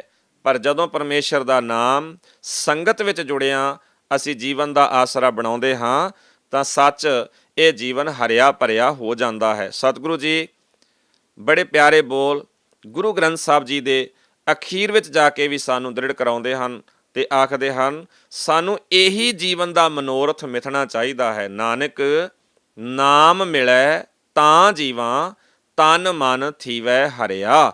ਇਹ ਤਨ ਤੇ ਮਨ ਹਰਿਆ ਹੋ ਜਾਂਦਾ ਹੈ, ਪਰਉਪਕਾਰੀ ਹੋ ਜਾਂਦਾ ਹੈ, ਇਮਾਨਦਾਰ ਹੋ ਜਾਂਦਾ ਹੈ ਜਦੋਂ ਸੱਚੇ ਸਾਹਿਬ ਦੇ ਨਾਮ ਵਿੱਚ ਜੁੜ ਜਾਈਏ। ਸਤਿਗੁਰੂ ਕਿਰਪਾ ਕਰਨ ਸਾਨੂੰ ਵੀ ਇਹ ਓਟ ਆਸਰਾ ਸਤ ਸੰਗਤ ਦਾ, ਗੁਰੂ ਉਪਦੇਸ਼ ਦਾ ਸਦਾ ਹੀ ਧਾਰਨ ਕਰਕੇ ਰੱਖਣਾ ਚਾਹੀਦਾ ਹੈ। ਜਨਨ ਪਿਤਾ ਲੋਕ ਸੁਤ ਬਨਤਾ, ਕੋਇ ਨਾ ਕਿਸ ਕੀ ਧਰਿਆ। ਧਰਿਆ ਦਾ ਅਰਥ ਹੈ ਆਸਰਾ। ਸਤਿਗੁਰੂ ਜੀ ਆਖਦੇ ਹਨ, ਹੇ ਮਨ ਤੂੰ ਧਿਆਨ ਨਾਲ ਗੌਰ ਨਾਲ ਦੇਖ, ਮਾਂ ਪਿਓ, ਇਹ ਸੰਸਾਰ, ਪੁੱਤਰ, ਵਹੁਟੀ, ਇਹ ਕੋਈ ਵੀ ਕਿਸੇ ਦਾ ਆਸਰਾ ਨਹੀਂ। ਇੱਥੇ ਸਤਿਗੁਰੂ ਜੀ ਸਮਾਜਿਕ ਤੌਰ ਤੇ ਸਾਨੂੰ ਜੋ ਸਾਡਾ ਸਮਾਜਿਕ ਰਹਿਣ ਸਹਿਣ ਹੈ, ਪਰਿਵਾਰਕ ਜੀਵਨ ਹੈ, ਸਤਿਗੁਰੂ ਕੋਈ ਇਸ ਜੀਵਨ ਦੀ ਬਾਤ ਨਹੀਂ ਕਰਦੇ। ਸਗੋਂ ਸਤਿਗੁਰੂ ਜੀ ਨੇ ਜੋ ਗੁਰੂ ਗ੍ਰੰਥ ਸਾਹਿਬ ਸੱਚੇ ਪਾਤਸ਼ਾਹ ਜੀ ਦਾ ਸਭ ਤੋਂ ਵੱਡਾ ਸਵਾਲ ਸਾਡੇ ਸਾਹਮਣੇ ਰੱਖਿਆ ਸੀ, ਉਹ ਸੀ ਕਿਵੇਂ ਸਚਿਆਰਾ ਹੋਈ ਹੈ। ਸਚਿਆਰ ਹੋਣ ਲਈ, ਪ੍ਰਭੂ ਪਰਮੇਸ਼ਰ ਤੱਕ ਆਪਣੀ ਪਹੁੰਚ ਰੱਖਣ ਲਈ, ਉਸ ਨਾਲ ਸਾਂਝ ਬਣਾਉਣ ਲਈ, ਭਾਵੇਂ ਪੁੱਤਰ ਹੋਵੇ, ਮਾਂ ਹੋਵੇ, ਪਿਓ ਹੋਵੇ, ਭਾਵੇਂ ਸੰਸਾਰ ਸੰਬੰਧੀ ਹੋਣ, ਸਤਿਗੁਰੂ ਆਖਦੇ ਹਨ ਇਹ ਕੋਈ ਵੀ ਆਸਰਾ ਨਹੀਂ ਬਣਦੇ। ਇਹ ਸਮਾਜ ਵਿੱਚ ਰਹਿਣ ਲਈ ਇੱਕ ਦੂਜੇ ਦਾ ਆਸਰਾ ਹੋ ਸਕਦੇ ਹਨ, ਪਰ ਧਰਮ ਲਈ ਆਸਰਾ, ਧਰਮੀ ਜੀਵਨ ਜਿਉਣ ਲਈ ਆਸਰਾ ਸੱਚੇ ਨਾਮ ਦਾ ਤੇ ਗੁਰੂ ਦਾ ਹੀ ਹੁੰਦਾ ਹੈ। ਸਿਰ ਸਿਰ ਰਿਜ਼ਕ ਸੰਭਾਹੇ ਠਾਕੁਰ, ਕਾਹੇ ਮਨ ਭਉ ਕਰਿਆ। ਹੇ ਮਨ ਤੂੰ ਕਿਉਂ ਡਰਦਾ ਹੈ? ਤੂੰ ਕਿਉਂ ਵਾਰ-ਵਾਰ ਇਸ ਪਾਸੇ ਯਤਨ ਕਰਦਾ ਹੈ ਕਿ ਮੈਂ ਇਸ ਸਾਰੇ ਜੀਵਨ ਨੂੰ ਪਾਲਾਂ, ਮੈਂ ਇਸ ਜੀਵਨ ਦੀ ਅਗਵਾਈ ਕਰਾਂ? ਹੇ ਮਨ ਤੂੰ ਆਪ ਇਹ ਤੌਖਲਾ ਛੱਡ, ਕਿਉਂਕਿ ਪਾਲਣਹਾਰ ਪ੍ਰਭੂ ਹਰੇਕ ਜੀਵ ਨੂੰ ਆਪ ਹੀ ਰਿਜ਼ਕ ਅਪਣਾਉਂਦਾ ਹੈ, ਆਪ ਪਾਲਣਾ ਪੋਸ਼ਣਾ ਕਰਨ ਵਾਲਾ ਹੈ, ਉਹ ਸਮਰੱਥ ਹੈ। ਊਡੇ ਊਡ ਆਵੈ ਸਹਿ ਕੋਸਾਂ, ਤਿਸ ਪਾਛੈ ਬਚਰੇ ਸ਼ਰਿਆ। ਹੇ ਮਨ ਵੇਖ, ਤੈਨੂੰ ਸਮਝਾਉਣ ਲਈ ਇੱਕ ਉਦਾਹਰਣ ਵੀ ਸਾਹਮਣੇ ਰੱਖੀ ਜਾ ਸਕਦੀ ਹੈ। ਕੂੰਜ ਸੈਂਕੜੇ ਕੋਹਾਂ ਤੇ ਆਪਣੇ ਬੱਚਿਆਂ ਨੂੰ ਛੱਡ ਕੇ ਆ ਜਾਂਦੀ ਹੈ, ਉੱਡ ਕੇ ਉਹ ਦੂਰ ਦੁਰਾਡੇ ਪਹੁੰਚ ਜਾਂਦੀ ਹੈ, ਪਿੱਛੇ ਇਕੱਲੇ ਆਪਣੇ ਬੱਚਿਆਂ ਨੂੰ ਛੱਡਦੀ ਹੈ। ਉਹਨਾਂ ਬੱਚਿਆਂ ਦਾ ਕੋਈ ਸਾਥੀ ਨਹੀਂ, ਕੋਈ ਉਹਨਾਂ ਦਾ ਸਹਾਇਕ ਨਹੀਂ, ਉਹ ਨਿਆਸਰੇ ਛੱਡੇ ਹੋਏ ਬੱਚੇ। ਤਿੰਨ ਕਵਨ ਖਿਲਾਵੈ ਕਵਨ ਚੁਗਾਵੈ, ਮਨ ਮੈਂ ਸਿਮਰਨ ਕਰਿਆ। ਵਾਹਿਗੁਰੂ ਅਕਾਲ ਪੁਰਖ ਉਹਨਾਂ ਨਿਆਸਰਿਆਂ ਬੱਚਿਆਂ ਨੂੰ ਪਾਲਦਾ ਹੈ। ਦੇਖ ਕੁਦਰਤ ਦੇ ਵਿੱਚ ਕਿੱਡੀ ਵੱਡੀ ਤਾਕਤ ਹੈ ਕਿ ਉਹ ਬੱਚੇ ਜਿਨ੍ਹਾਂ ਦੇ ਨੇੜੇ ਉਹਨਾਂ ਦੀ ਮਾਂ ਨਹੀਂ, ਨਾ ਉਹਨਾਂ ਨੂੰ ਕੋਈ ਚੋਗਾ ਦੇਣ ਵਾਲਾ ਹੈ, ਖਿਲਾਉਣ ਵਾਲਾ ਕੋਈ ਨਹੀਂ, ਪਰ ਫਿਰ ਵੀ ਉਹ ਬੱਚੇ ਜਿਉਂਦੇ ਰਹਿੰਦੇ ਹਨ, ਉਹ ਫਿਰ ਵੀ ਪਲ ਜਾਂਦੇ ਹਨ, ਫਿਰ ਵੀ ਉਹ ਆਪਣੀ ਜ਼ਿੰਦਗੀ ਨੂੰ ਰੂਟੀਨ ਵਿੱਚ ਜਾਰੀ ਰੱਖਦੇ ਹਨ। ਹੇ ਮਨ, ਜੇ ਕੂੰਜ ਆਪਣੇ ਬੱਚਿਆਂ ਨੂੰ ਛੱਡ ਕੇ ਦੂਰ ਦੁਰਾਡੇ ਚਲੀ ਜਾਂਦੀ ਹੈ ਉੱਡ ਕੇ, ਉਹ ਬੱਚੇ ਫਿਰ ਵੀ ਪਲ ਜਾਂਦੇ ਹਨ, ਤਾਂ ਤੂੰ ਵੀ ਇਸ ਗੱਲ ਨੂੰ ਧਿਆਨ 'ਚ ਰੱਖ, ਤੇਰੇ ਤੋਂ ਬਿਨਾਂ ਵੀ ਇਹ ਗਿਆਨ ਇੰਦਰੇ, ਕਰਮ ਇੰਦਰੇ, ਇਹ ਜੀਵਨ ਦਾ ਆਹਾਰ ਪਰਮੇਸ਼ਰ ਆਸਰੇ ਚੱਲ ਸਕਦਾ ਹੈ। ਸਭ ਨਿਧਾਨ ਦਸ ਅਸ਼ਟ ਸਿਧਾਨ ਠਾਕੁਰ ਕਰ ਤਲ ਧਰਿਆ। ਸਤਿਗੁਰੂ ਜੀ ਆਖਦੇ, ਹੇ ਪਾਲਣਹਾਰ ਪ੍ਰਭੂ, ਜਗਤ ਦੇ ਸਾਰੇ ਖਜ਼ਾਨੇ 18 ਸਿੱਧੀਆਂ ਮਾਨੋ ਤੇਰੇ ਹੱਥਾਂ ਦੀਆਂ ਤਲੀਆਂ ਉੱਤੇ ਰੱਖੇ ਹੋਏ ਹਨ। ਹੇ ਪਰਮੇਸ਼ਰ, ਤੇਰੇ ਹੱਥਾਂ ਦੀਆਂ ਤਲੀਆਂ ਉੱਤੇ ਸਾਰੇ ਹੀ ਖਜ਼ਾਨੇ ਹਨ। ਤੂੰ ਸਾਰੀਆਂ ਤਾਕਤਾਂ ਦਾ ਮਾਲਕ ਹੈ। ਤੇਰੇ ਕੋਲ ਕਿਸੇ ਬਾਤ ਦੀ ਕੋਈ ਘਾਟ ਨਹੀਂ ਹੈ। ਜਨ ਨਾਨਕ ਬਲ ਬਲ ਸਦ ਬਲ ਜਾਈਐ, ਤੇਰਾ ਅੰਤ ਨ ਪਾਰਾ ਵਰਿਆ। ਹੇ ਦਾਸ ਨਾਨਕ, ਐਸੇ ਪ੍ਰਭੂ ਤੋਂ ਸਦਾ ਸਦਕੇ ਹੋ, ਕੁਰਬਾਨ ਹੋ ਤੇ ਆਖ, ਹੇ ਪ੍ਰਭੂ, ਤੇਰੀ ਬਜ਼ੁਰਗੀ ਦੇ ਉਰਲੇ ਪਰਲੇ ਬੰਨੇ ਦਾ ਅੰਤ ਨਹੀਂ ਪੈ ਸਕਦਾ। ਭਾਵ ਤੂੰ ਇੰਨਾ ਸਿਆਣਾ ਹੈ, ਤੂੰ ਇੰਨਾ ਸੂਝਵਾਨ ਹੈ, ਤੂੰ ਇੰਨਾ ਦਾਨਾਈ ਤੇ ਬੀਨਾਈ ਦਾ ਮਾਲਕ ਹੈ। ਭਾਵ ਤੂੰ ਇੰਨਾ ਸੂਝਵਾਨ ਸਿਆਣਾ ਹੈ ਕਿ ਅਸੀਂ ਜੇ ਅੰਤ ਪਾਉਣ ਲੱਗੀਏ ਤੇਰੀ ਸਿਆਣਪ ਦਾ, ਤੇਰੀ ਇਸ ਅਕਲ ਦਾ, ਤੇਰੇ ਪਸਾਰੇ ਦਾ, ਤੇਰੀ ਸਾਂਭ ਸੰਭਾਲ ਦਾ, ਤੇਰੇ ਭੰਡਾਰਿਆਂ ਦਾ, ਤਾਂ ਇਹ ਬਹੁਤ ਔਖਾ ਮਸਲਾ ਹੈ। ਅਸੀਂ ਤੇਰਾ ਅੰਤ ਨਹੀਂ ਪਾ ਸਕਦੇ। ਰਾਗ ਆਸਾ ਮਹਿਲਾ ਚੌਥਾ, ਸੋ ਪੁਰਖ। ਸੋ ਦਰ ਬਾਣੀ ਦੇ ਸਰਲੇਖ ਹੇਠ ਸਤਿਗੁਰੂ ਜੀ ਵੱਲੋਂ ਉਚਾਰਨ ਕੀਤੇ ਹੋਏ 5 ਸ਼ਬਦ, ਜਿਨ੍ਹਾਂ ਦਾ ਪਾਠ, ਉਚਾਰਨ ਅਤੇ ਸੰਖੇਪ ਵਿਚਾਰ ਆਪਾਂ ਸ਼੍ਰਵਣ ਕੀਤੀ ਹੈ। ਸਤਿਗੁਰੂ ਜੀ ਨੇ ਇਹ 5 ਸ਼ਬਦ ਵੱਖ-ਵੱਖ ਰਾਗਾਂ ਵਿੱਚੋਂ ਸਾਡੇ ਸਾਹਮਣੇ ਰੱਖੇ ਹਨ। ਸਤਿਗੁਰੂ ਜੀ ਨੇ ਪਹਿਲੇ 3 ਸ਼ਬਦ ਗੁਰੂ ਨਾਨਕ ਸਾਹਿਬ ਜੀ ਦੇ ਉਚਾਰਨ ਕੀਤੇ ਹੋਏ ਰਾਗ ਆਸਾ ਵਿੱਚੋਂ ਰੱਖੇ ਹਨ ਅਤੇ ਚੌਥਾ ਸ਼ਬਦ ਰਾਗ ਗੂਜਰੀ ਵਿੱਚੋਂ ਗੁਰੂ ਰਾਮਦਾਸ ਜੀ ਦਾ, 5ਵਾਂ ਸ਼ਬਦ ਗੁਰੂ ਅਰਜਨ ਸਾਹਿਬ ਜੀ ਦਾ ਆਪਣਾ, ਜੋ ਰਾਗ ਗੂਜਰੀ ਵਿੱਚੋਂ ਹੈ। ਇਹ 5 ਸ਼ਬਦਾਂ ਦਾ ਸੰਗ੍ਰਹਿ ਜਿਸ ਦੀ ਆਪਾਂ ਵਿਚਾਰ ਕਰ ਚੁੱਕੇ ਹਾਂ, ਤੇ ਅਗਲਾ ਸੰਗ੍ਰਹਿ ਜੋ ਅਗਲਾ ਪਾਠ, ਅਗਲੀ ਬਾਣੀ, ਉਹ ਹੈ ਸੋ ਪੁਰਖ। ਉਹ ਪੁਰਖ ਜੋ ਹਰੇਕ ਜੀਵਨ ਵਿੱਚ, ਹਰੇਕ ਸਰੀਰ ਵਿੱਚ ਵਿਆਪਕ ਹੈ। ਸਤਿਗੁਰੂ ਜੀ ਨੇ ਰਾਗ ਆਸਾ ਵਿੱਚੋਂ ਚੌਥੇ ਪਾਤਸ਼ਾਹ ਜੀ ਦਾ ਉਚਾਰਨ ਕੀਤਾ ਹੋਇਆ ਇਹ ਸ਼ਬਦ ਸੋ ਪੁਰਖ ਦੀ ਬਾਣੀ ਵਿੱਚ ਪਹਿਲਾ ਸ਼ਬਦ ਰੱਖਿਆ ਹੈ। ਇੱਕ ਓੰਕਾਰ ਸਤ ਗੁਰ ਪ੍ਰਸਾਦ।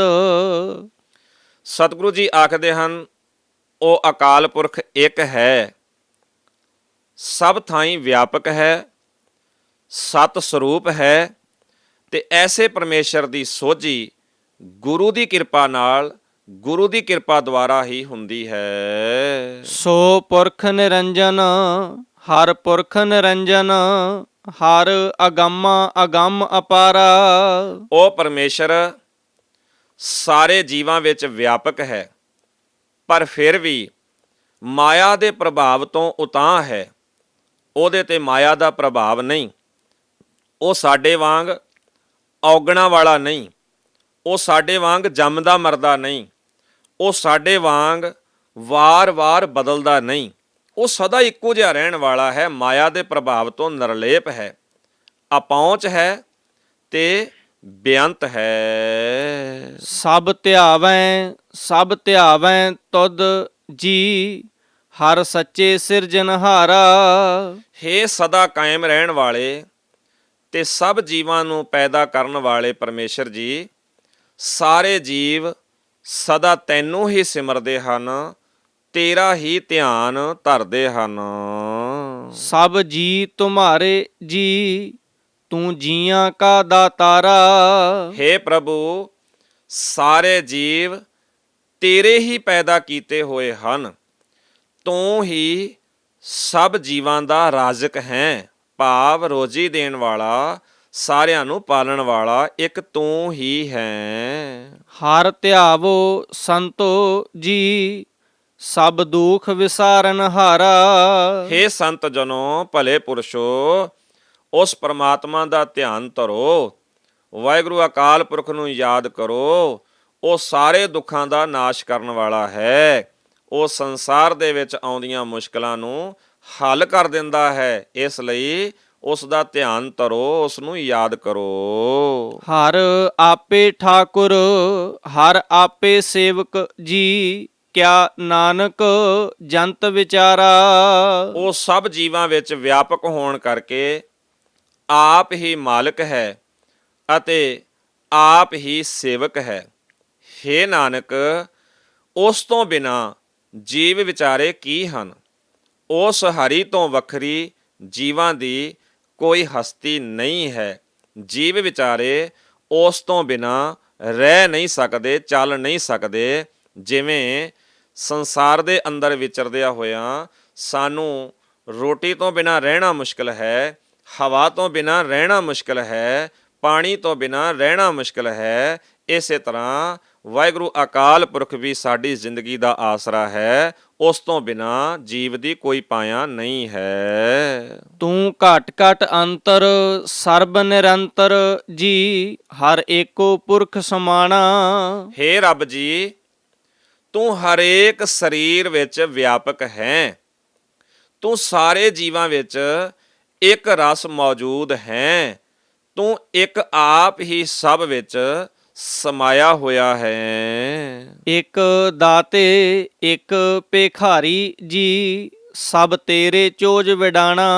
ਫਿਰ ਵੀ ਕਈ ਜੀਵ ਦਾਨੀ ਹਨ, ਭਾਵ ਦੂਜਿਆਂ ਦੀ ਮਦਦ ਕਰਨ ਵਾਲੇ ਹਨ, ਤੇ ਕਈ ਜੀਵ ਦੂਜਿਆਂ ਕੋਲੋਂ ਮਦਦ ਲੈਣ ਵਾਲੇ ਹਨ। ਇਹ ਸਾਰੇ ਅਚਰਜ ਤਮਾਸ਼ੇ ਤੇਰੇ ਹੀ ਹਨ ਪਰਮੇਸ਼ਰ ਜੀ। ਕੋਈ ਜੀਵ ਮਦਦ ਕਰਦਾ ਹੈ ਤੇ ਕੋਈ ਜੀਵ ਮਦਦ ਲੈ ਰਿਹਾ ਹੈ। ਇਹ ਸਭ ਤੇਰੇ ਹੀ ਆਪਣੇ ਕੌਤਕ ਹਨ।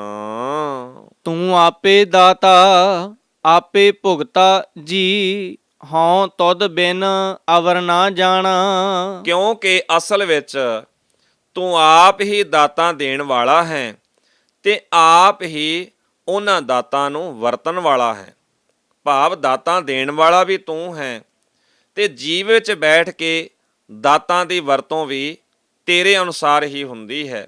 ਸਾਰੀ ਸ੍ਰਿਸ਼ਟੀ ਵਿੱਚ ਮੈਂ ਤੈਥੋਂ ਬਿਨਾਂ ਕਿਸੇ ਹੋਰ ਨੂੰ ਨਹੀਂ ਪਛਾਣਦਾ, ਤੈਥੋਂ ਬਿਨਾਂ ਮੈਨੂੰ ਹੋਰ ਕੋਈ ਨਜ਼ਰ ਨਹੀਂ ਆਉਂਦਾ। ਤੂੰ ਪਾਰ ਬ੍ਰਹਮ ਬੇਅੰਤ ਬੇਅੰਤ ਜੀ, ਤੇਰੇ ਕਿਆ ਗੁਣ ਆਖ ਵਖਾਣਾ। ਤੂੰ ਬੇਅੰਤ ਪਾਰ ਬ੍ਰਹਮ ਹੈ, ਮੈਂ ਤੇਰੇ ਕਿਹੜੇ ਕਿਹੜੇ ਗੁਣ ਗਾ ਕੇ ਦੱਸਾਂ, ਮੈਂ ਤੇਰੀਆਂ ਕਿਹੜੀਆਂ ਕਿਹੜੀਆਂ ਵਡਿਆਈਆਂ ਬਿਆਨ ਕਰਾਂ। ਜੋ ਸੇਵੈ ਤੁਧ ਜੀ, ਜਨ ਨਾਨਕ ਤਿਨ ਕੁਰਬਾਨਾ।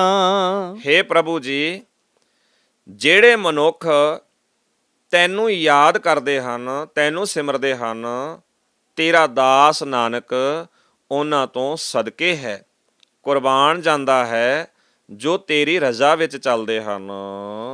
ਹਰ ਧਿਆਵੈ ਤੁਧ ਜੀ, ਸੇ ਜਨ ਜੁਗ ਮੈਂ ਸੁਖ ਵਾਸੀ। ਹੇ ਰੱਬ ਜੀ, ਜਿਹੜੇ ਮਨੁੱਖ ਤੈਨੂੰ ਸਿਮਰਦੇ ਹਨ, ਤੇਰਾ ਧਿਆਨ ਧਰਦੇ ਹਨ, ਉਹ ਬੰਦੇ ਆਪਣੀ ਜ਼ਿੰਦਗੀ ਵਿੱਚ ਸੁਖੀ ਵਸਦੇ ਹਨ।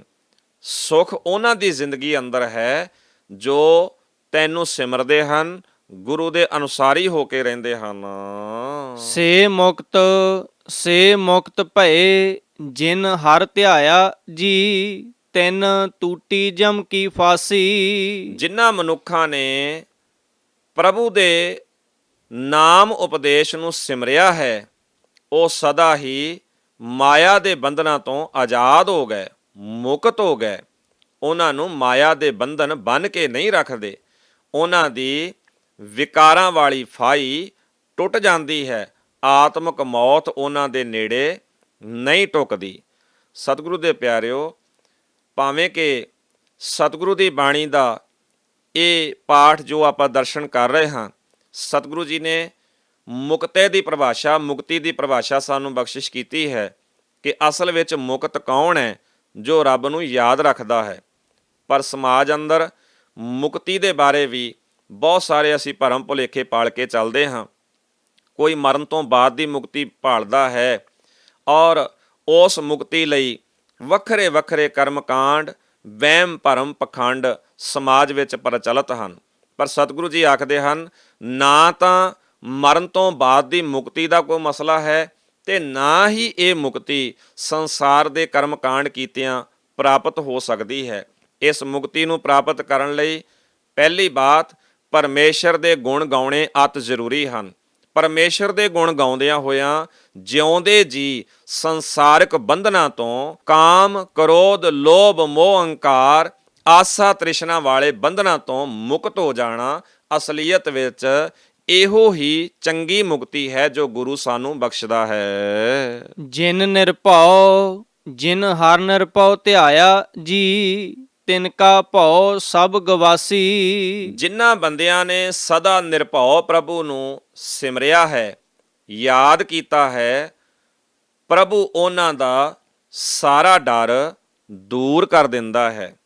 ਉਹ ਵਿਅਕਤੀ ਡਰ ਤੋਂ ਮੁਕਤ ਹੋ ਜਾਂਦੇ ਹਨ ਜੋ ਨਿਰਭਉ ਨੂੰ ਜਪਦੇ ਹਨ। ਸਤਿਗੁਰੂ ਪਾਵਨ ਬਾਣੀ ਅੰਦਰ ਵੀ ਇਹ ਬੜਾ ਪਿਆਰਾ ਫੈਸਲਾ ਦਿੰਦੇ ਹਨ, ਨਿਰਭਉ ਜਪੈ ਸਗਲ ਭਉ ਮਿਟੈ।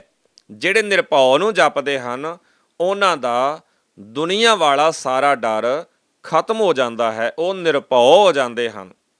ਕਾਸ਼ ਕਿਤੇ ਅਸੀਂ ਵੀ ਸੱਚੇ ਦਿਲੋਂ ਨਿਰਭਉ ਨੂੰ ਜਪੀਏ ਤੇ ਦੁਨੀਆ ਵੱਲੋਂ, ਦੁਨੀਆ ਦੇ ਡਰਾਂ ਵੱਲੋਂ ਮੁਕਤ ਹੋ ਜਾਈਏ। ਕਿਉਂਕਿ ਅੱਜ ਅਸੀਂ ਨਿਰਭਉ ਪੜ੍ਹਦੇ ਤਾਂ ਜ਼ਰੂਰ ਹਾਂ, ਪਰ ਅਸਲੀਅਤ ਵਿੱਚ ਜੇ ਧਿਆਨ ਨਾਲ ਦੇਖੀਏ ਤਾਂ ਸਾਡੀ ਜ਼ਿੰਦਗੀ ਅੰਦਰ ਕਈ ਤਰ੍ਹਾਂ ਦੇ ਫੋਕੇ ਹੀ ਡਰ ਸਾਨੂੰ ਸਦਾ ਸਤਾਉਂਦੇ ਰਹਿੰਦੇ ਹਨ।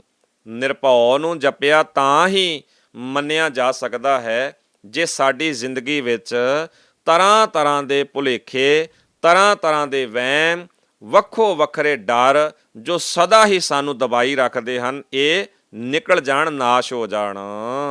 ਜਿਨ ਸੇਵਿਆ ਮੇਰਾ ਹਰ ਜੀ, ਤੇ ਹਰ ਹਰ ਰੂਪ ਸਮਾਸੀ। ਜਿਨ੍ਹਾਂ ਮਨੁੱਖਾਂ ਨੇ ਪਿਆਰੇ ਪ੍ਰਭੂ ਨੂੰ ਜੀਵਨ ਦਾ ਆਸਰਾ ਬਣਾਇਆ ਹੈ, ਸਿਮਰਿਆ ਹੈ, ਉਹ ਪ੍ਰਭੂ ਦੇ ਰੂਪ ਵਿੱਚ ਹੀ ਲੀਨ ਹੋ ਜਾਂਦੇ ਹਨ। ਭਾਵ ਰਜ਼ਾ ਵਿੱਚ ਤੁਰਨਾ ਉਹਨਾਂ ਦੀ ਜ਼ਿੰਦਗੀ ਦਾ ਮਨੋਰਥ ਬਣ ਜਾਂਦਾ ਹੈ। ਸੇ ਧਨ ਜਿਨ ਹਰ ਧਿਆਇਆ ਜੀ, ਜਨ ਨਾਨਕ ਤਿਨ ਬਲ ਜਾਸੀ। ਭਾਗਾਂ ਵਾਲੇ ਹਨ ਉਹ ਮਨੁੱਖ, ਧਨ ਹਨ ਉਹ ਮਨੁੱਖ ਜਿਨ੍ਹਾਂ ਪ੍ਰਭੂ ਦਾ ਨਾਮ ਸਿਮਰਿਆ ਹੈ।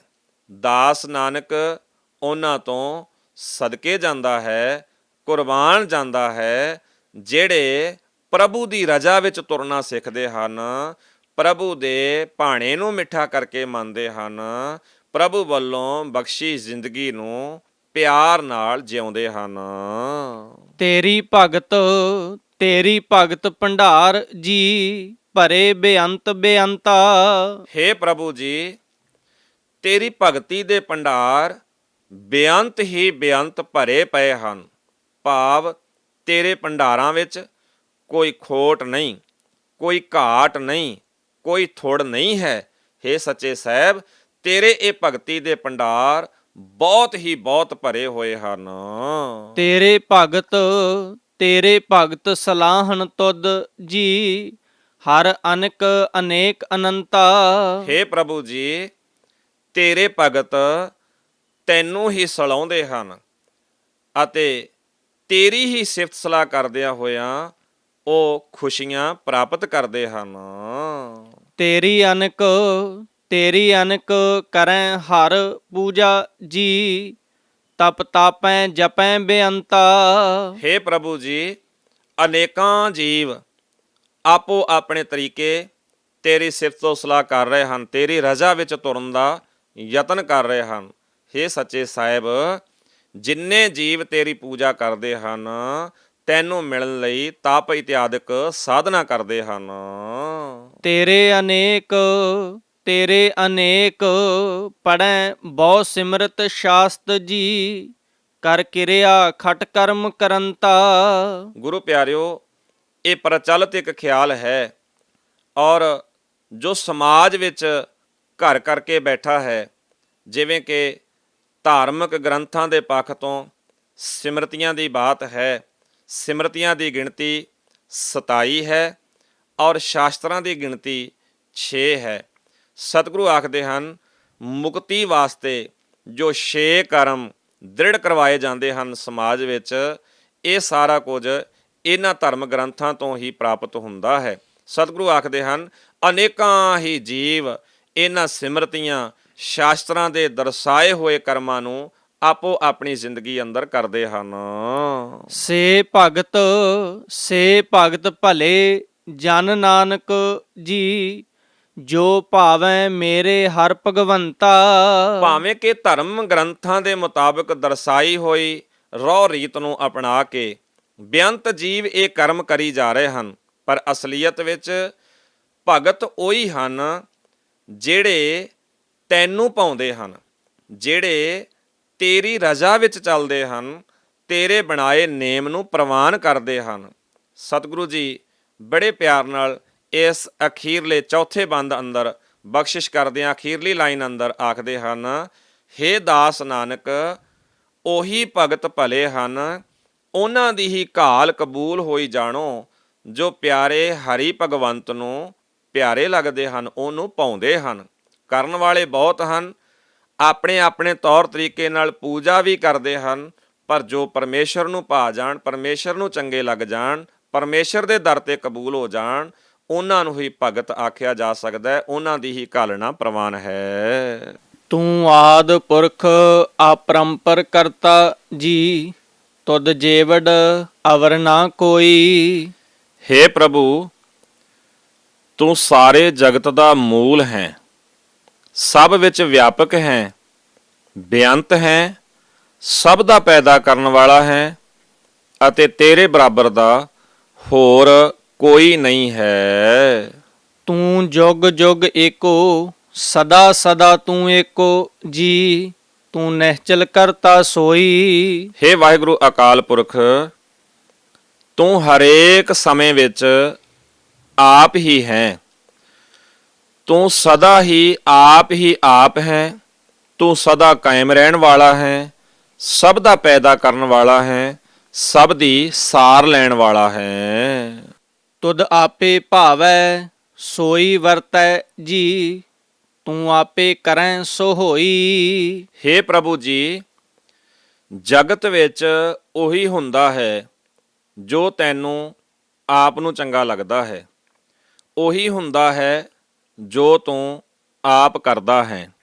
ਭਾਵ ਕੋਈ ਹੋਰ ਸ਼ਕਤੀ ਜਾਂ ਕੋਈ ਹੋਰ ਐਸਾ ਕਰਤਾ ਨਹੀਂ ਹੈ ਜੋ ਤੇਰੇ ਬਰਾਬਰ ਤੇ ਸ੍ਰਿਸ਼ਟੀ ਵਿੱਚ ਨਿਯਮ ਬਣਾਉਂਦਾ ਤੇ ਚਲਾਉਂਦਾ ਹੋਵੇ। ਤੁਧ ਆਪੇ ਸ੍ਰਿਸ਼ਟ ਸਭ ਉਪਾਈ ਜੀ, ਤੁਧ ਆਪੇ ਸਿਰਜ ਸਭ ਗੋਈ। ਹੇ ਪ੍ਰਭੂ ਜੀ, ਇਹ ਸਾਰੀ ਸ੍ਰਿਸ਼ਟੀ ਤੂੰ ਆਪ ਹੀ ਪੈਦਾ ਕੀਤੀ ਹੈ, ਇਸ ਨੂੰ ਪੈਦਾ ਕਰਨ ਵਾਲਾ ਕੋਈ ਹੋਰ ਨਹੀਂ ਹੈ।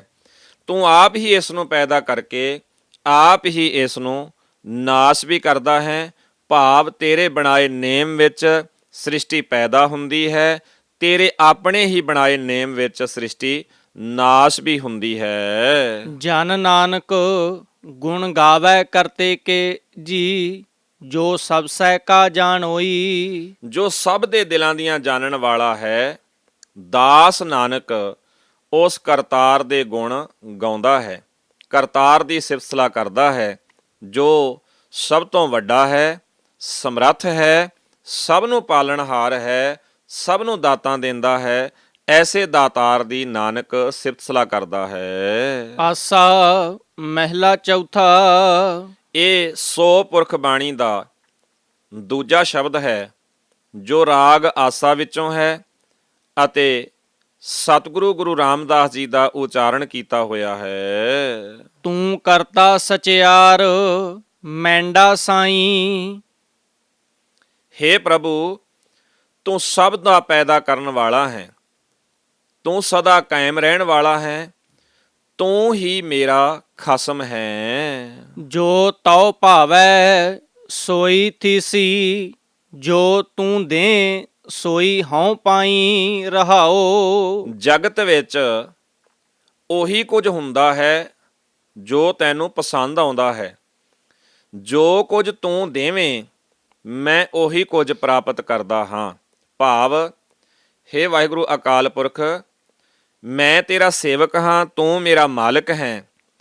ਜਦੋਂ ਮੇਰੀ ਤੇਰੇ ਨਾਲ ਸਾਂਝ ਹੈ ਤਾਂ ਮੈਂ ਉਹੀ ਕਰਦਾ ਹਾਂ, ਉਹੋ ਹੀ ਕੁਝ ਪ੍ਰਾਪਤ ਕਰਦਾ ਹਾਂ। ਮੈਂ ਉਸੇ ਤਰ੍ਹਾਂ ਹੀ ਚੱਲਦਾ ਹਾਂ ਜਿਵੇਂ ਤੂੰ ਮੈਨੂੰ ਚਲਾਉਂਦਾ ਹੈ। ਹੁਣ ਮੈਂ ਆਪਣੀ ਮਰਜ਼ੀ ਨਹੀਂ ਕਰਦਾ ਜਾਂ ਮੇਰਾ ਹੋਰ ਕੋਈ ਆਸਰਾ ਟੇਕ ਨਹੀਂ ਹੈ। ਸਭ ਤੇਰੀ ਤੂੰ ਸਭਨੀ ਧਿਆਇਆ। ਹੇ ਪ੍ਰਭੂ ਜੀ, ਸਾਰੀ ਸ੍ਰਿਸ਼ਟੀ ਤੇਰੀ ਹੀ ਬਣਾਈ ਹੋਈ ਹੈ। ਸਾਰੇ ਜੀਵ ਤੈਨੂੰ ਹੀ ਸਿਮਰਦੇ ਹਨ, ਭਾਵ ਤੇਰੇ ਬਣਾਏ ਨੇਮ ਵਿੱਚ ਤੁਰਦੇ ਹਨ, ਚੱਲਦੇ ਹਨ। ਜਿਸਨੋ ਕਿਰਪਾ ਕਰੈ ਤਿਨ ਨਾਮ ਰਤਨ ਪਾਇਆ। ਜਿਸ ਉੱਤੇ ਤੂੰ ਦਇਆ ਕਰਦਾ ਹੈ ਉਸੇ ਨੇ ਤੇਰਾ ਰਤਨ ਵਰਗਾ ਕੀਮਤੀ ਨਾਮ ਲੱਭਾ ਹੈ। ਹੇ ਪਰਮੇਸ਼ਰ, ਜੋ ਤੇਰੀ ਦਇਆ ਦੇ ਪਾਤਰ ਬਣਦੇ ਹਨ ਉਹ ਨਾਮ ਪ੍ਰਾਪਤ ਕਰਦੇ ਹਨ ਤੇ ਸੋਹਣਾ ਜੀਵਨ ਜਿਉਂਦੇ ਹਨ। ਗੁਰਮੁਖ ਲਾਦਾ ਮਨ ਮੁਖ ਗਵਾਇਆ। ਤੇ ਇਹ ਨਾਮ ਗੁਰਮਤਿ ਉਪਦੇਸ਼ ਉਹਨਾਂ ਨੂੰ ਹੀ ਲੱਭਦਾ ਹੈ ਜੋ ਗੁਰੂ ਦੇ ਸਨਮੁਖ ਹੋਇਆ ਹੈ। ਸਤਿਗੁਰੂ ਆਖਦੇ ਹਨ, ਜੋ ਆਪਣੇ ਮਨ ਦੇ ਪਿੱਛੇ ਤੁਰਿਆ ਹੈ ਉਸ ਨੇ ਇਹ ਮਨੁੱਖਾ ਜਨਮ ਦਾ ਸੋਹਣਾ ਸਮਾਂ ਗਵਾ ਲਿਆ ਹੈ, ਬਰਬਾਦ ਕਰ ਲਿਆ ਹੈ। ਤੁਧ ਆਪ ਵਿਛੋੜਿਆ ਆਪ ਮਿਲਾਇਆ। ਪਰ ਕਿਸੇ ਜੀਵ ਦੇ ਕੀ ਵਸ। ਹੇ ਪ੍ਰਭੂ, ਜੀਵ ਨੂੰ ਤੂੰ ਆਪ ਹੀ ਆਪਣੇ ਨਾਲੋਂ ਵਿਛੋੜਦਾ ਹੈ, ਆਪ ਹੀ ਆਪਣੇ ਨਾਲ ਮਿਲਾਉਂਦਾ ਹੈ। ਭਾਵ, ਜਿਹੜਾ ਜੀਵ ਚੰਗੇ ਕਰਮ ਕਰਦਾ ਹੈ, ਤੇਰੇ ਬਣਾਏ ਨੇਮ ਵਿੱਚ ਚੱਲਦਾ ਹੈ, ਤੂੰ ਉਸ ਨੂੰ ਆਪਣੇ ਨਾਲ ਮੇਲ ਲੈਂਦਾ ਹੈ। ਜੋ ਤੇਰੇ ਨੇਮ ਤੋਂ ਬਾਹਰ ਹੋ ਕੇ ਆਪਣੀ ਮਰਜ਼ੀ ਕਰਦਾ ਹੈ, ਮਨ ਦੇ ਪਿੱਛੇ ਤੁਰਦਾ ਹੈ, ਉਹ ਤੇਰੇ ਬਣਾਏ ਨੇਮ ਵਿੱਚ ਤੇਰੇ ਤੋਂ ਵਿਛੜ ਜਾਂਦਾ ਹੈ। ਤੂੰ ਦਰਿਆਓ ਸਭ ਤੁਝ ਹੀ ਮਾਹੇ। ਹੇ ਪ੍ਰਭੂ, ਤੂੰ ਜ਼ਿੰਦਗੀ ਦਾ ਮਾਨੋ ਇੱਕ ਦਰਿਆ ਹੈ। ਸਾਰੇ ਜੀਵ ਤੇਰੇ ਵਿੱਚ ਮਾਨੋ ਲਹਿਰਾਂ ਹਨ। ਭਾਵ, ਇਹ ਜੀਵ ਤੇਰੇ ਤੋਂ ਵੱਖ ਨਹੀਂ, ਇਹ ਜੀਵ ਤੇਰੇ ਤੋਂ ਵੱਖਰੇ ਨਹੀਂ ਹਨ। ਇਹਨਾਂ ਦੀ ਹੋਂਦ ਪਾਇਆ ਤੇਰੇ ਕਰਕੇ ਹੀ ਹੈ। ਜਿਵੇਂ ਦਰਿਆ ਦਾ ਪਾਣੀ ਤੇ ਪਾਣੀ ਵਿੱਚ ਉੱਠਣ ਵਾਲੀਆਂ ਲਹਿਰਾਂ, ਇਹ ਵੱਖ-ਵੱਖ ਨਹੀਂ ਹਨ। ਪਰ ਜੇ ਲਹਿਰਾਂ ਆਪਣੇ ਆਪ ਨੂੰ ਪਾਣੀ ਤੋਂ ਵੱਖ ਮੰਨ ਲੈਣ, ਵੱਖ ਹੋ ਕੇ ਆਪਣੇ ਆਪ ਨੂੰ ਵੇਖਣ ਦਾ ਯਤਨ ਕਰਨ, ਤਾਂ ਲਹਿਰਾਂ ਲਹਿਰਾਂ ਨਹੀਂ ਰਹਿ ਸਕਦੀਆਂ। ਇਹ ਉਹਨਾਂ ਦਾ ਭੁਲੇਖਾ ਹੈ। ਇਸੇ ਤਰ੍ਹਾਂ ਅਸੀਂ ਸਾਰੇ ਜੀਵ ਵੀ ਪਰਮੇਸ਼ਰ ਦੀ ਅੰਸ਼ ਹਾਂ, ਪਰਮੇਸ਼ਰ ਵਿੱਚੋਂ ਪੈਦਾ ਹੋਏ ਹਾਂ। ਜਦੋਂ ਅਸੀਂ ਹਉਮੈ ਹੰਕਾਰ ਦੇ ਕਾਰਨ ਆਪਣੀ ਹੋਂਦ ਵੱਖਰੀ ਮੰਨ ਬੈਠਦੇ ਹਾਂ ਜਾਂ ਰੱਬੀ ਨੇਮਾਂ ਤੋਂ ਬਾਹਰ ਹੋ ਕੇ ਚੱਲਣ ਦਾ ਯਤਨ ਕਰਦੇ ਹਾਂ ਤਾਂ ਸਾਡੀ ਹਸਤੀ ਹੋਂਦ ਵੀ ਖਤਰੇ ਵਿੱਚ ਪੈ ਜਾਂਦੀ ਹੈ। ਤੁਝ ਬਿਨ ਦੂਜਾ ਕੋਈ ਨਾਹੀ। ਹੇ ਪਰਮੇਸ਼ਰ ਜੀ, ਮੈਨੂੰ ਤਾਂ ਇਹ ਸਮਝ ਲੱਗੀ ਹੈ ਕਿ ਤੇਰੇ ਤੋਂ ਬਿਨਾ ਹੋਰ ਕੋਈ ਜ਼ਿੰਦਗੀ ਦਾ ਦੂਜਾ ਆਸਰਾ ਨਹੀਂ ਹੈ। ਹੇ ਵਾਹਿਗੁਰੂ ਅਕਾਲ ਪੁਰਖ, ਇੱਕ ਤੂੰ ਹੀ ਹੈ ਜੋ ਸਦਾ ਕਾਇਮ ਰਹਿਣ ਵਾਲਾ ਹੈ। ਹੋਰ ਕਿਸੇ ਦਾ ਆਸਰਾ ਅਸੀਂ ਨਹੀਂ ਤੱਕਦੇ। ਜੀ ਜੰਤ ਸਭ ਤੇਰਾ ਖੇਲ। ਇਹ ਸਾਰੇ ਜੀਵ ਜੰਤ ਤੇਰੀ ਹੀ ਰਚੀ ਹੋਈ ਖੇਡ ਹੈ। ਇਹ ਤੇਰਾ ਆਪਣਾ ਹੀ ਪਸਾਰਾ ਹੈ। ਇਹ ਬਾਤ ਉਸੇ ਨੂੰ ਹੀ ਸਮਝ ਆਉਂਦੀ ਹੈ ਜੋ ਗੁਰਮੁਖ ਲਾਦਾ ਇਸ ਅਵਸਥਾ ਤੇ ਪਹੁੰਚਦਾ, ਗੁਰੂ ਦੇ ਰਾਹੀਂ ਰਤਨ ਨਾਮ ਨੂੰ ਲੱਭਦਾ ਹੈ। ਜਿਹੜਾ ਮਨ ਦੇ ਪਿੱਛੇ ਚੱਲਦਾ ਹੈ, ਤੇ ਉੱਥੇ ਆਪਾਂ ਪੜ੍ਹ ਆਏ ਹਾਂ ਪਿੱਛੇ, ਮਨ ਮੁਖ ਗਵਾਇਆ। ਜਿਹੜੇ ਮਨ ਦੇ ਪਿੱਛੇ ਚੱਲਦੇ ਹਨ ਉਹ ਤਾਂ ਇਸ ਕੀਮਤੀ ਸਮੇਂ ਨੂੰ ਬਰਬਾਦ ਕਰ ਲੈਂਦੇ ਹਨ। ਪਰ ਇਹ ਜਿਹੜੇ ਲੱਭਦੇ ਹਨ ਗੁਰੂ ਦੇ ਰਾਹੀਂ, ਅਸਲੀਅਤ ਵਿੱਚ ਉਹਨਾਂ ਨੂੰ ਹੀ ਸਮਝ ਲੱਗਦੀ ਹੈ ਕਿ ਇਹ ਸਾਰਾ ਪਸਾਰਾ, ਇਹ ਸਾਰੀ ਸ੍ਰਿਸ਼ਟੀ ਪਰਮੇਸ਼ਰ ਦਾ ਆਪਣਾ ਹੀ ਰਚਿਆ ਹੋਇਆ ਕੌਤਕ ਹੈ। ਵਿਜੋਗ ਮਿਲ ਵਿਛੜਿਆ ਸੰਜੋਗੀ ਮੇਲ। ਜਿਨ੍ਹਾਂ ਦੇ ਮੱਥੇ ਉੱਤੇ ਵਿਛੋੜੇ ਦਾ ਲੇਖ ਹੈ, ਭਾਵ ਜਿਨ੍ਹਾਂ ਨੇ ਮਨਮਰਜ਼ੀ ਕਰਦਿਆਂ ਹੋਇਆਂ ਆਪਣੇ ਸੰਸਕਾਰ ਪਰਮੇਸ਼ਰ ਤੋਂ ਉਲਟ ਬਣਾਏ ਹਨ, ਉਹ ਮਨੁੱਖਾ ਜਨਮ ਪ੍ਰਾਪਤ ਕਰਕੇ ਵੀ ਤੇਰੇ ਤੋਂ ਵਿਛੜੇ ਰਹਿੰਦੇ ਹਨ। ਪਰ ਤੇਰੀ ਰਜ਼ਾ ਅਨੁਸਾਰ ਸੰਜੋਗਾਂ ਦੇ ਲੇਖ ਨਾਲ ਫਿਰ ਤੇਰੇ ਨਾਲ ਮਿਲਾਪ ਹੋ ਜਾਂਦਾ ਹੈ। ਭਾਵ ਜਦੋਂ ਮਨ ਦੀ ਮਰਜ਼ੀ ਛੱਡ ਕੇ ਤੇਰੇ ਨੇਮ ਵਿੱਚ ਤੁਰਨਾ ਸ਼ੁਰੂ ਕਰਦੇ ਹਨ ਤਾਂ ਸੋਹਣੇ ਸੰਸਕਾਰ ਦੇ ਰਾਹੀਂ ਉਹ ਤੇਰੇ ਨਾਲ ਮਿਲ ਜਾਂਦੇ ਹਨ। ਜਿਸਨੂੰ ਤੂੰ ਜਾਣਾ ਏ ਸੋਈ ਜਨ ਜਾਣੈ। ਹੇ ਪ੍ਰਭੂ, ਜਿਸ ਮਨੁੱਖ ਨੂੰ ਤੂੰ ਆਪ ਸੂਝ ਬਖਸ਼ਦਾ ਹੈ ਉਹ ਮਨੁੱਖ ਜੀਵਨ ਦਾ ਸਹੀ ਰਸਤਾ ਸਮਝਦਾ ਹੈ। ਭਾਵ ਹੇ ਵਾਹਿਗੁਰੂ ਅਕਾਲ ਪੁਰਖ, ਤੇਰੀ ਬਖਸ਼ੀ ਹੋਈ ਸੂਝ ਹੀ ਮਨੁੱਖ ਨੂੰ ਜੀਵਨ ਦਾ ਸਹੀ ਰਸਤਾ ਦਿੰਦੀ ਹੈ। ਜੇ ਮਨੁੱਖ ਤੇਰੇ ਵਾਲੀ ਸੂਝ ਬੂਝ ਛੱਡ ਕੇ ਮਨਮਰਜ਼ੀ ਕਰੇ ਜਾਂ ਕਰਮਕਾਂਡੀ ਹੋ ਜਾਏ, ਭਰਮਾਂ ਭੁਲੇਖਿਆਂ ਦਾ ਸ਼ਿਕਾਰ ਹੋ ਜਾਏ ਤਾਂ ਤੇਰੇ ਰਸਤੇ ਤੋਂ ਖੁੰਝ ਜਾਂਦਾ ਹੈ। ਹਰ ਗੁਣ ਸਦ ਹੀ ਆਖ ਵਖਾਣੈ। ਉਹ ਮਨੁੱਖ ਹੇ ਰੱਬ ਜੀ ਸਦਾ ਤੇਰੇ ਗੁਣ ਗਾਉਂਦਾ ਹੈ ਅਤੇ ਹੋਰਨਾਂ ਨੂੰ ਉਚਾਰ ਕੇ ਸੁਣਾਉਂਦਾ ਹੈ। ਭਾਵ ਜਿਹੜਾ ਮਨੁੱਖ ਤੇਰੀ ਸਿਫਤ ਸਲਾਹ ਵਿੱਚ ਲੱਗਦਾ ਹੈ ਉਹ ਚਾਹੁੰਦਾ ਹੈ ਕਿ ਦੂਜੇ ਵੀ ਇਸ ਸੋਹਣੇ ਰਸਤੇ ਨੂੰ ਅਪਣਾ ਲੈਣ। ਉਹ ਚਾਹੁੰਦਾ ਹੈ ਦੂਜੇ ਵੀ ਬੁਰਾਈਆਂ ਛੱਡ ਕੇ ਚੰਗਿਆਈਆਂ ਦੇ ਰਸਤੇ ਤੇ ਤੁਰ ਪੈਣ। ਜਿਨ ਹਰ ਸੇਵਿਆ ਤਿਨ ਸੁਖ ਪਾਇਆ। ਹੇ ਭਾਈ, ਜਿਸ ਮਨੁੱਖ ਨੇ ਪਰਮਾਤਮਾ ਦਾ ਨਾਮ ਸਿਮਰਿਆ ਹੈ, ਪਰਮੇਸ਼ਰ ਦੀ ਵਡਿਆਈ ਕੀਤੀ ਹੈ, ਉਸ ਨੇ ਸਮਝੋ ਜੀਵਨ ਵਿੱਚ ਵੱਡਾ ਸੁੱਖ ਹਾਸਲ ਕਰ ਲਿਆ। ਸਹਜੇ ਹੀ ਹਰ ਨਾਮ ਸਮਾਇਆ। ਉਹ ਮਨੁੱਖ ਪ੍ਰਭੂ ਪਰਮੇਸ਼ਰ ਦੇ ਨਾਮ ਦੀ ਬਰਕਤ ਨਾਲ ਅਡੋਲਤਾ ਹਾਸਲ ਕਰਦਾ ਹੈ, ਭਟਕਣਾ ਛੱਡ ਦਿੰਦਾ ਹੈ। ਅਡੋਲਤਾ ਵਿੱਚ ਟਿਕਿਆ ਹੋਇਆ ਪ੍ਰਭੂ ਦੇ ਨਾਮ ਵਿੱਚ ਲੀਨ ਹੋ ਜਾਂਦਾ ਹੈ, ਸਮਾ ਜਾਂਦਾ ਹੈ, ਅਭੇਦ ਹੋ ਜਾਂਦਾ ਹੈ। ਭਾਵ ਹੈ ਕਦੀ ਵੀ ਪਰਮੇਸ਼ਰ ਦੇ ਨਾਮ ਨੂੰ ਛੱਡ ਕੇ ਉਹ ਤੁਰਦਾ ਨਹੀਂ। ਜਿਵੇਂ ਮੱਛੀ ਪਾਣੀ ਤੋਂ ਬਿਨਾਂ ਨਹੀਂ ਰਹਿੰਦੀ, ਇਸੇ ਤਰ੍ਹਾਂ ਮਨੁੱਖ ਪ੍ਰਭੂ ਵਡਿਆਈ ਤੋਂ ਬਿਨਾਂ ਆਪਣੇ ਆਪ ਨੂੰ ਜਿਉਂਦਾ ਨਹੀਂ ਸਮਝਦਾ। ਤੂੰ ਆਪੇ ਕਰਤਾ ਤੇਰਾ ਕੀਆ ਸਭ ਹੋਏ। ਹੇ ਪ੍ਰਭੂ ਜੀ, ਤੂੰ ਆਪ ਹੀ ਸਭ ਕੁਝ ਪੈਦਾ ਕਰਨ ਵਾਲਾ ਹੈ। ਸਭ ਕੁਝ ਤੇਰਾ ਕੀਤਾ ਹੀ ਹੁੰਦਾ ਹੈ। ਤੇਰੇ ਤੋਂ ਬਿਨਾਂ ਹੋਰ ਦੂਜਾ ਹੈ ਹੀ ਨਹੀਂ ਜੋ ਇਸ ਸੰਸਾਰ ਨੂੰ ਚਲਾਵੇ, ਜੋ ਸੰਭਾਲ ਕਰੇ, ਜੋ ਇਸ ਸੰਸਾਰ ਦੇ ਨੇਮ ਨੂੰ ਬਣਾ ਕੇ ਦੇਵੇ। ਕੋਈ ਹੋਰ ਦੂਜਾ ਨਹੀਂ, ਸਭ ਕੁਝ ਕਰਨ ਕਰਾਉਣ ਵਾਲਾ ਤੂੰ ਆਪ ਹੀ ਹੈ। ਤੁਧ ਬਿਨ ਦੂਜਾ ਅਵਰ ਨਾ ਕੋਏ। ਤੇਰੇ ਤੋਂ ਬਿਨਾਂ ਹੋਰ ਕੋਈ ਦੂਜਾ ਹੈ ਹੀ ਨਹੀਂ। ਕਿਹਨੂੰ ਆਖਾਂ, ਕਿਸ ਦੀ ਸਿਫਤ ਸਲਾਹ ਕਰਾਂ, ਤੇਰਾ ਕੋਈ ਸ਼ਰੀਕ ਦੂਜਾ ਹੈ ਹੀ ਨਹੀਂ। ਇਹ ਗੱਲ ਉਹਨਾਂ ਨੂੰ ਹੀ ਸਮਝ ਆਉਂਦੀ ਹੈ ਜਿਹੜੇ ਪਰਮੇਸ਼ਰ ਦੇ ਨਾਮ ਨੂੰ ਗੁਰੂ ਦੇ ਰਾਹੀਂ ਹਾਸਲ ਕਰਦੇ ਹਨ, ਗੁਰੂ ਦੇ ਦੱਸੇ ਹੋਏ ਸੋਹਣੇ ਜੀਵਨ ਨੂੰ ਅਪਣਾਉਂਦੇ ਹਨ।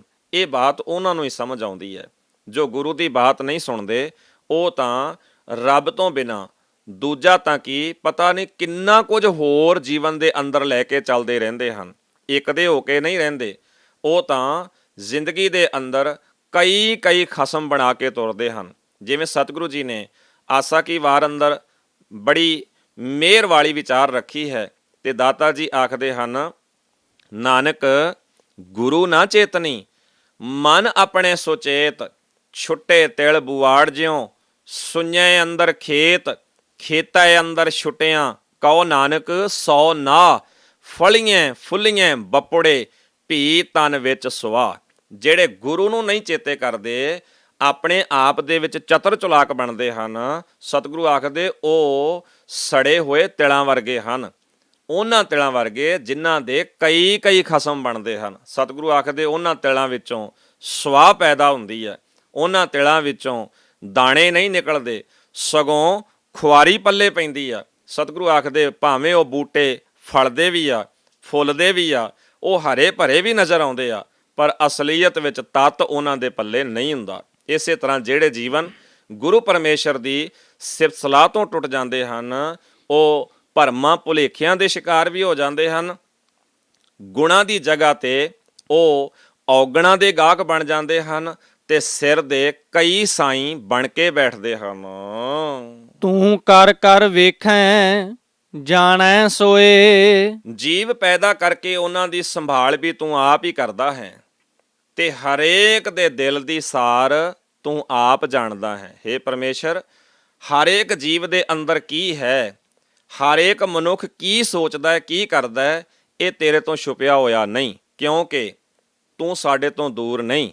ਹੇ ਪਰਮੇਸ਼ਰ, ਤੂੰ ਸਾਡੇ ਦਿਲਾਂ ਵਿੱਚ ਵਸਦਾ ਹੈ, ਹਰੇਕ ਜੀਵ ਦੇ ਹਿਰਦੇ ਵਿੱਚ ਵਸਦਾ ਹੈ। ਇਸ ਕਰਕੇ ਸਭ ਤੋਂ ਪਹਿਲਾਂ ਸਾਡੇ ਅੰਦਰ ਦੀ ਬਾਤ ਤੈਨੂੰ ਹੀ ਪਤਾ ਲੱਗਦੀ ਹੈ। ਜਨ ਨਾਨਕ ਗੁਰਮੁਖ ਪ੍ਰਗਟ ਹੋਏ। ਹੇ ਦਾਸ ਨਾਨਕ, ਜੋ ਮਨੁੱਖ ਗੁਰੂ ਦੀ ਸ਼ਰਨ ਪੈਂਦਾ ਹੈ ਉਸ ਦੇ ਅੰਦਰ ਪਰਮਾਤਮਾ ਪ੍ਰਗਟ ਹੋ ਜਾਂਦਾ ਹੈ। ਉਹ ਪਰਮਾਤਮਾ ਨੂੰ ਜਾਣਨ ਵਾਲਾ ਬਣ ਜਾਂਦਾ ਹੈ, ਉਹ ਪਰਮਾਤਮਾ ਨੂੰ ਸਮਝਣ ਵਾਲਾ ਬਣ ਜਾਂਦਾ ਹੈ। ਉਸ ਨੂੰ ਇਸ ਬਾਤ ਦੀ ਸਮਝ ਆ ਜਾਂਦੀ ਹੈ, ਨੇੜਾ ਹੈ ਦੂਰ ਨਾ ਜਾਣਿਓ, ਨਿਤ ਸਾਰੇ ਸੰਭਾਲੇ। ਭਾਈ, ਉਹ ਨੇੜੇ ਹੈ, ਦੂਰ ਨਹੀਂ, ਸਦਾ ਹੀ ਸਾਨੂੰ ਸੰਭਾਲਦਾ ਹੈ, ਸਦਾ ਹੀ ਸਾਨੂੰ ਦੇਖਦਾ ਹੈ। ਇਹ ਬਾਤ ਉਹਨਾਂ ਨੂੰ ਹੀ ਸਮਝ ਆਉਂਦੀ ਹੈ ਜਿਹੜੇ ਗੁਰਮੁਖ ਗੁਰੂ ਦੇ ਰਾਹੀਂ ਹੋ ਕੇ ਜ਼ਿੰਦਗੀ ਜਿਉਂਦੇ ਹਨ। ਆਸਾ ਮਹਿਲਾ ਪਹਿਲਾ। ਇਹ ਸੋ ਪੁਰਖ ਬਾਣੀ ਦੇ ਸਰਲੇਖ ਹੇਠ ਤੀਜਾ ਸ਼ਬਦ ਹੈ ਜੋ ਰਾਗ ਆਸਾ ਵਿੱਚੋਂ ਹੈ ਤੇ ਗੁਰੂ ਨਾਨਕ ਸਾਹਿਬ ਜੀ ਦਾ ਉਚਾਰਨ ਕੀਤਾ ਹੋਇਆ ਹੈ। ਤਿਤ ਸਰ ਵਰੜੈ ਪਹਿਲੇ ਨਿਵਾਸਾ, ਪਾਣੀ ਪਾਵਕ ਤਿਨਹਿ ਕੀਆ।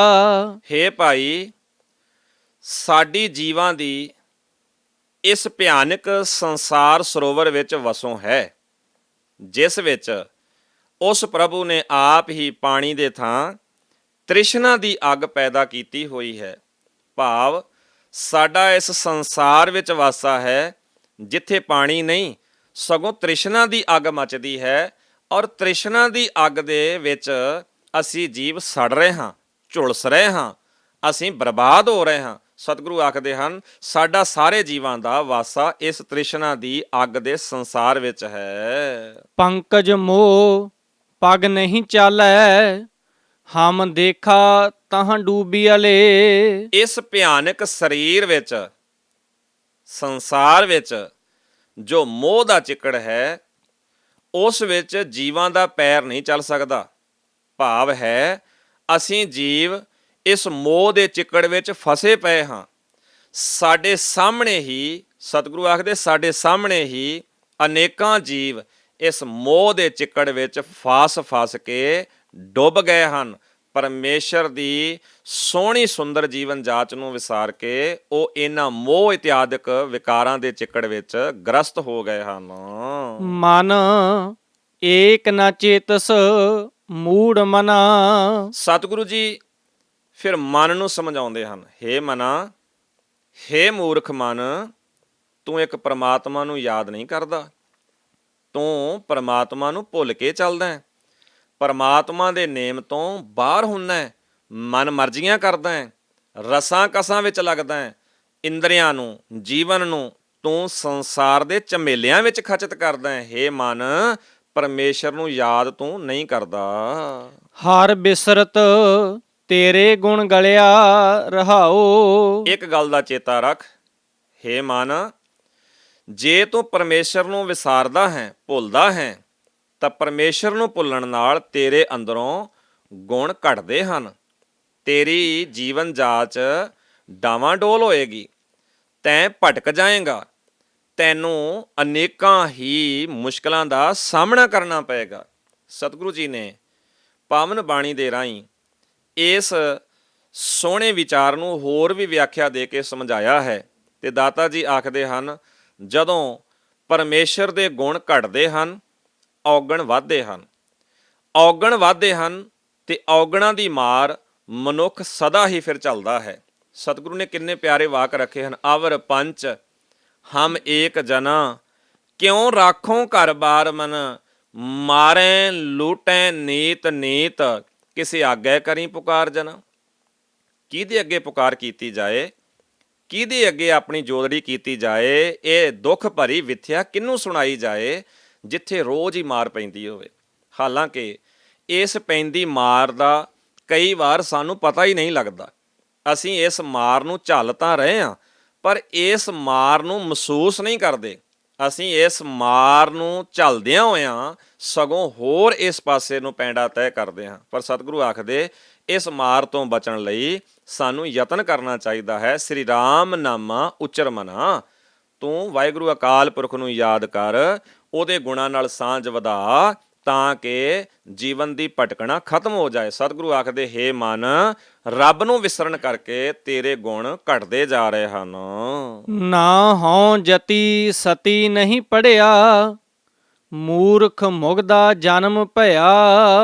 ਹੇ ਪ੍ਰਭੂ, ਨਾ ਮੈਂ ਜਤੀ ਹਾਂ, ਨਾ ਮੈਂ ਸਤੀ ਹਾਂ, ਨਾ ਹੀ ਮੈਂ ਪੜ੍ਹਿਆ ਹੋਇਆ ਹਾਂ। ਮੇਰਾ ਜੀਵਨ ਤਾਂ ਮੂਰਖ ਬੇਸਮਝਾਂ ਵਾਲਾ ਬਣਿਆ ਹੋਇਆ ਹੈ। ਭਾਵ ਜਤ ਸਤ ਤੇ ਵਿਦਿਆ ਦੇ ਹੁੰਦਿਆਂ ਹੋਇਆਂ ਵੀ ਮੈਂ ਸੰਸਾਰ ਵਿੱਚ ਵਿਚਰਦਾ ਹੋਇਆ ਤੇਰੇ ਵੱਲੋਂ ਵਿਛੜਿਆ ਹੋਇਆ ਹਾਂ। ਜਤ ਦਾ ਅਰਥ ਹੈ ਕਾਮ ਵਾਸ਼ਨਾ ਨੂੰ ਰੋਕਣ ਦਾ ਯਤਨ ਕਰਨ ਵਾਲਾ। ਸਤ ਦਾ ਅਰਥ ਹੈ, ਸਤੀ ਦਾ ਅਰਥ ਹੈ ਉੱਚੇ ਆਚਰਣ ਵਾਲਾ।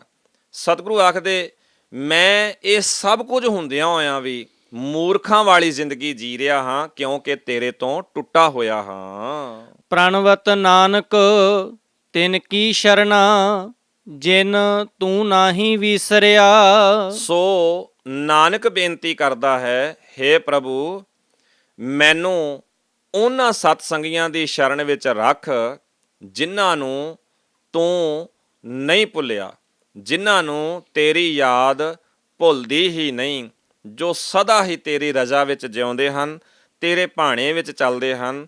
ਮੈਨੂੰ ਵੀ ਉਹਨਾਂ ਸਤ ਸੰਗੀਆਂ ਦੇ ਨਾਲ ਮਿਲਾ, ਤਾਂ ਕਿ ਮੈਂ ਵੀ ਤੇਰੀ ਰਜ਼ਾ ਵਿੱਚ ਚੱਲਣਾ ਸਿੱਖ ਲਵਾਂ।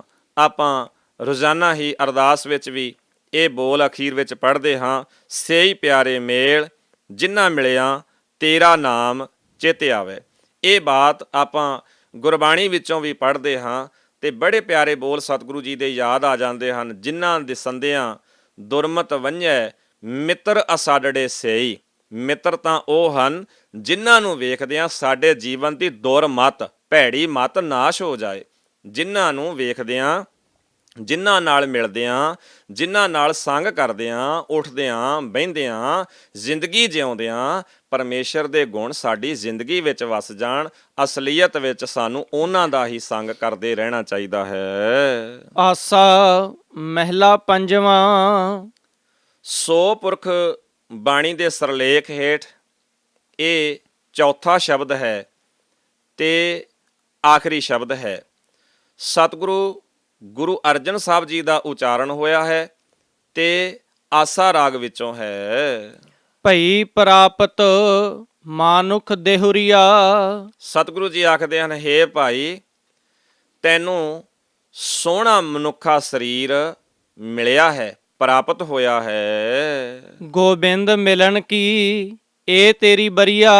ਪਰਮਾਤਮਾ ਨੂੰ ਮਿਲਣ ਦਾ ਤੇਰੇ ਲਈ ਇਹ ਸੋਹਣਾ ਮੌਕਾ ਹੈ, ਸੁਨਹਿਰੀ ਮੌਕਾ ਹੈ।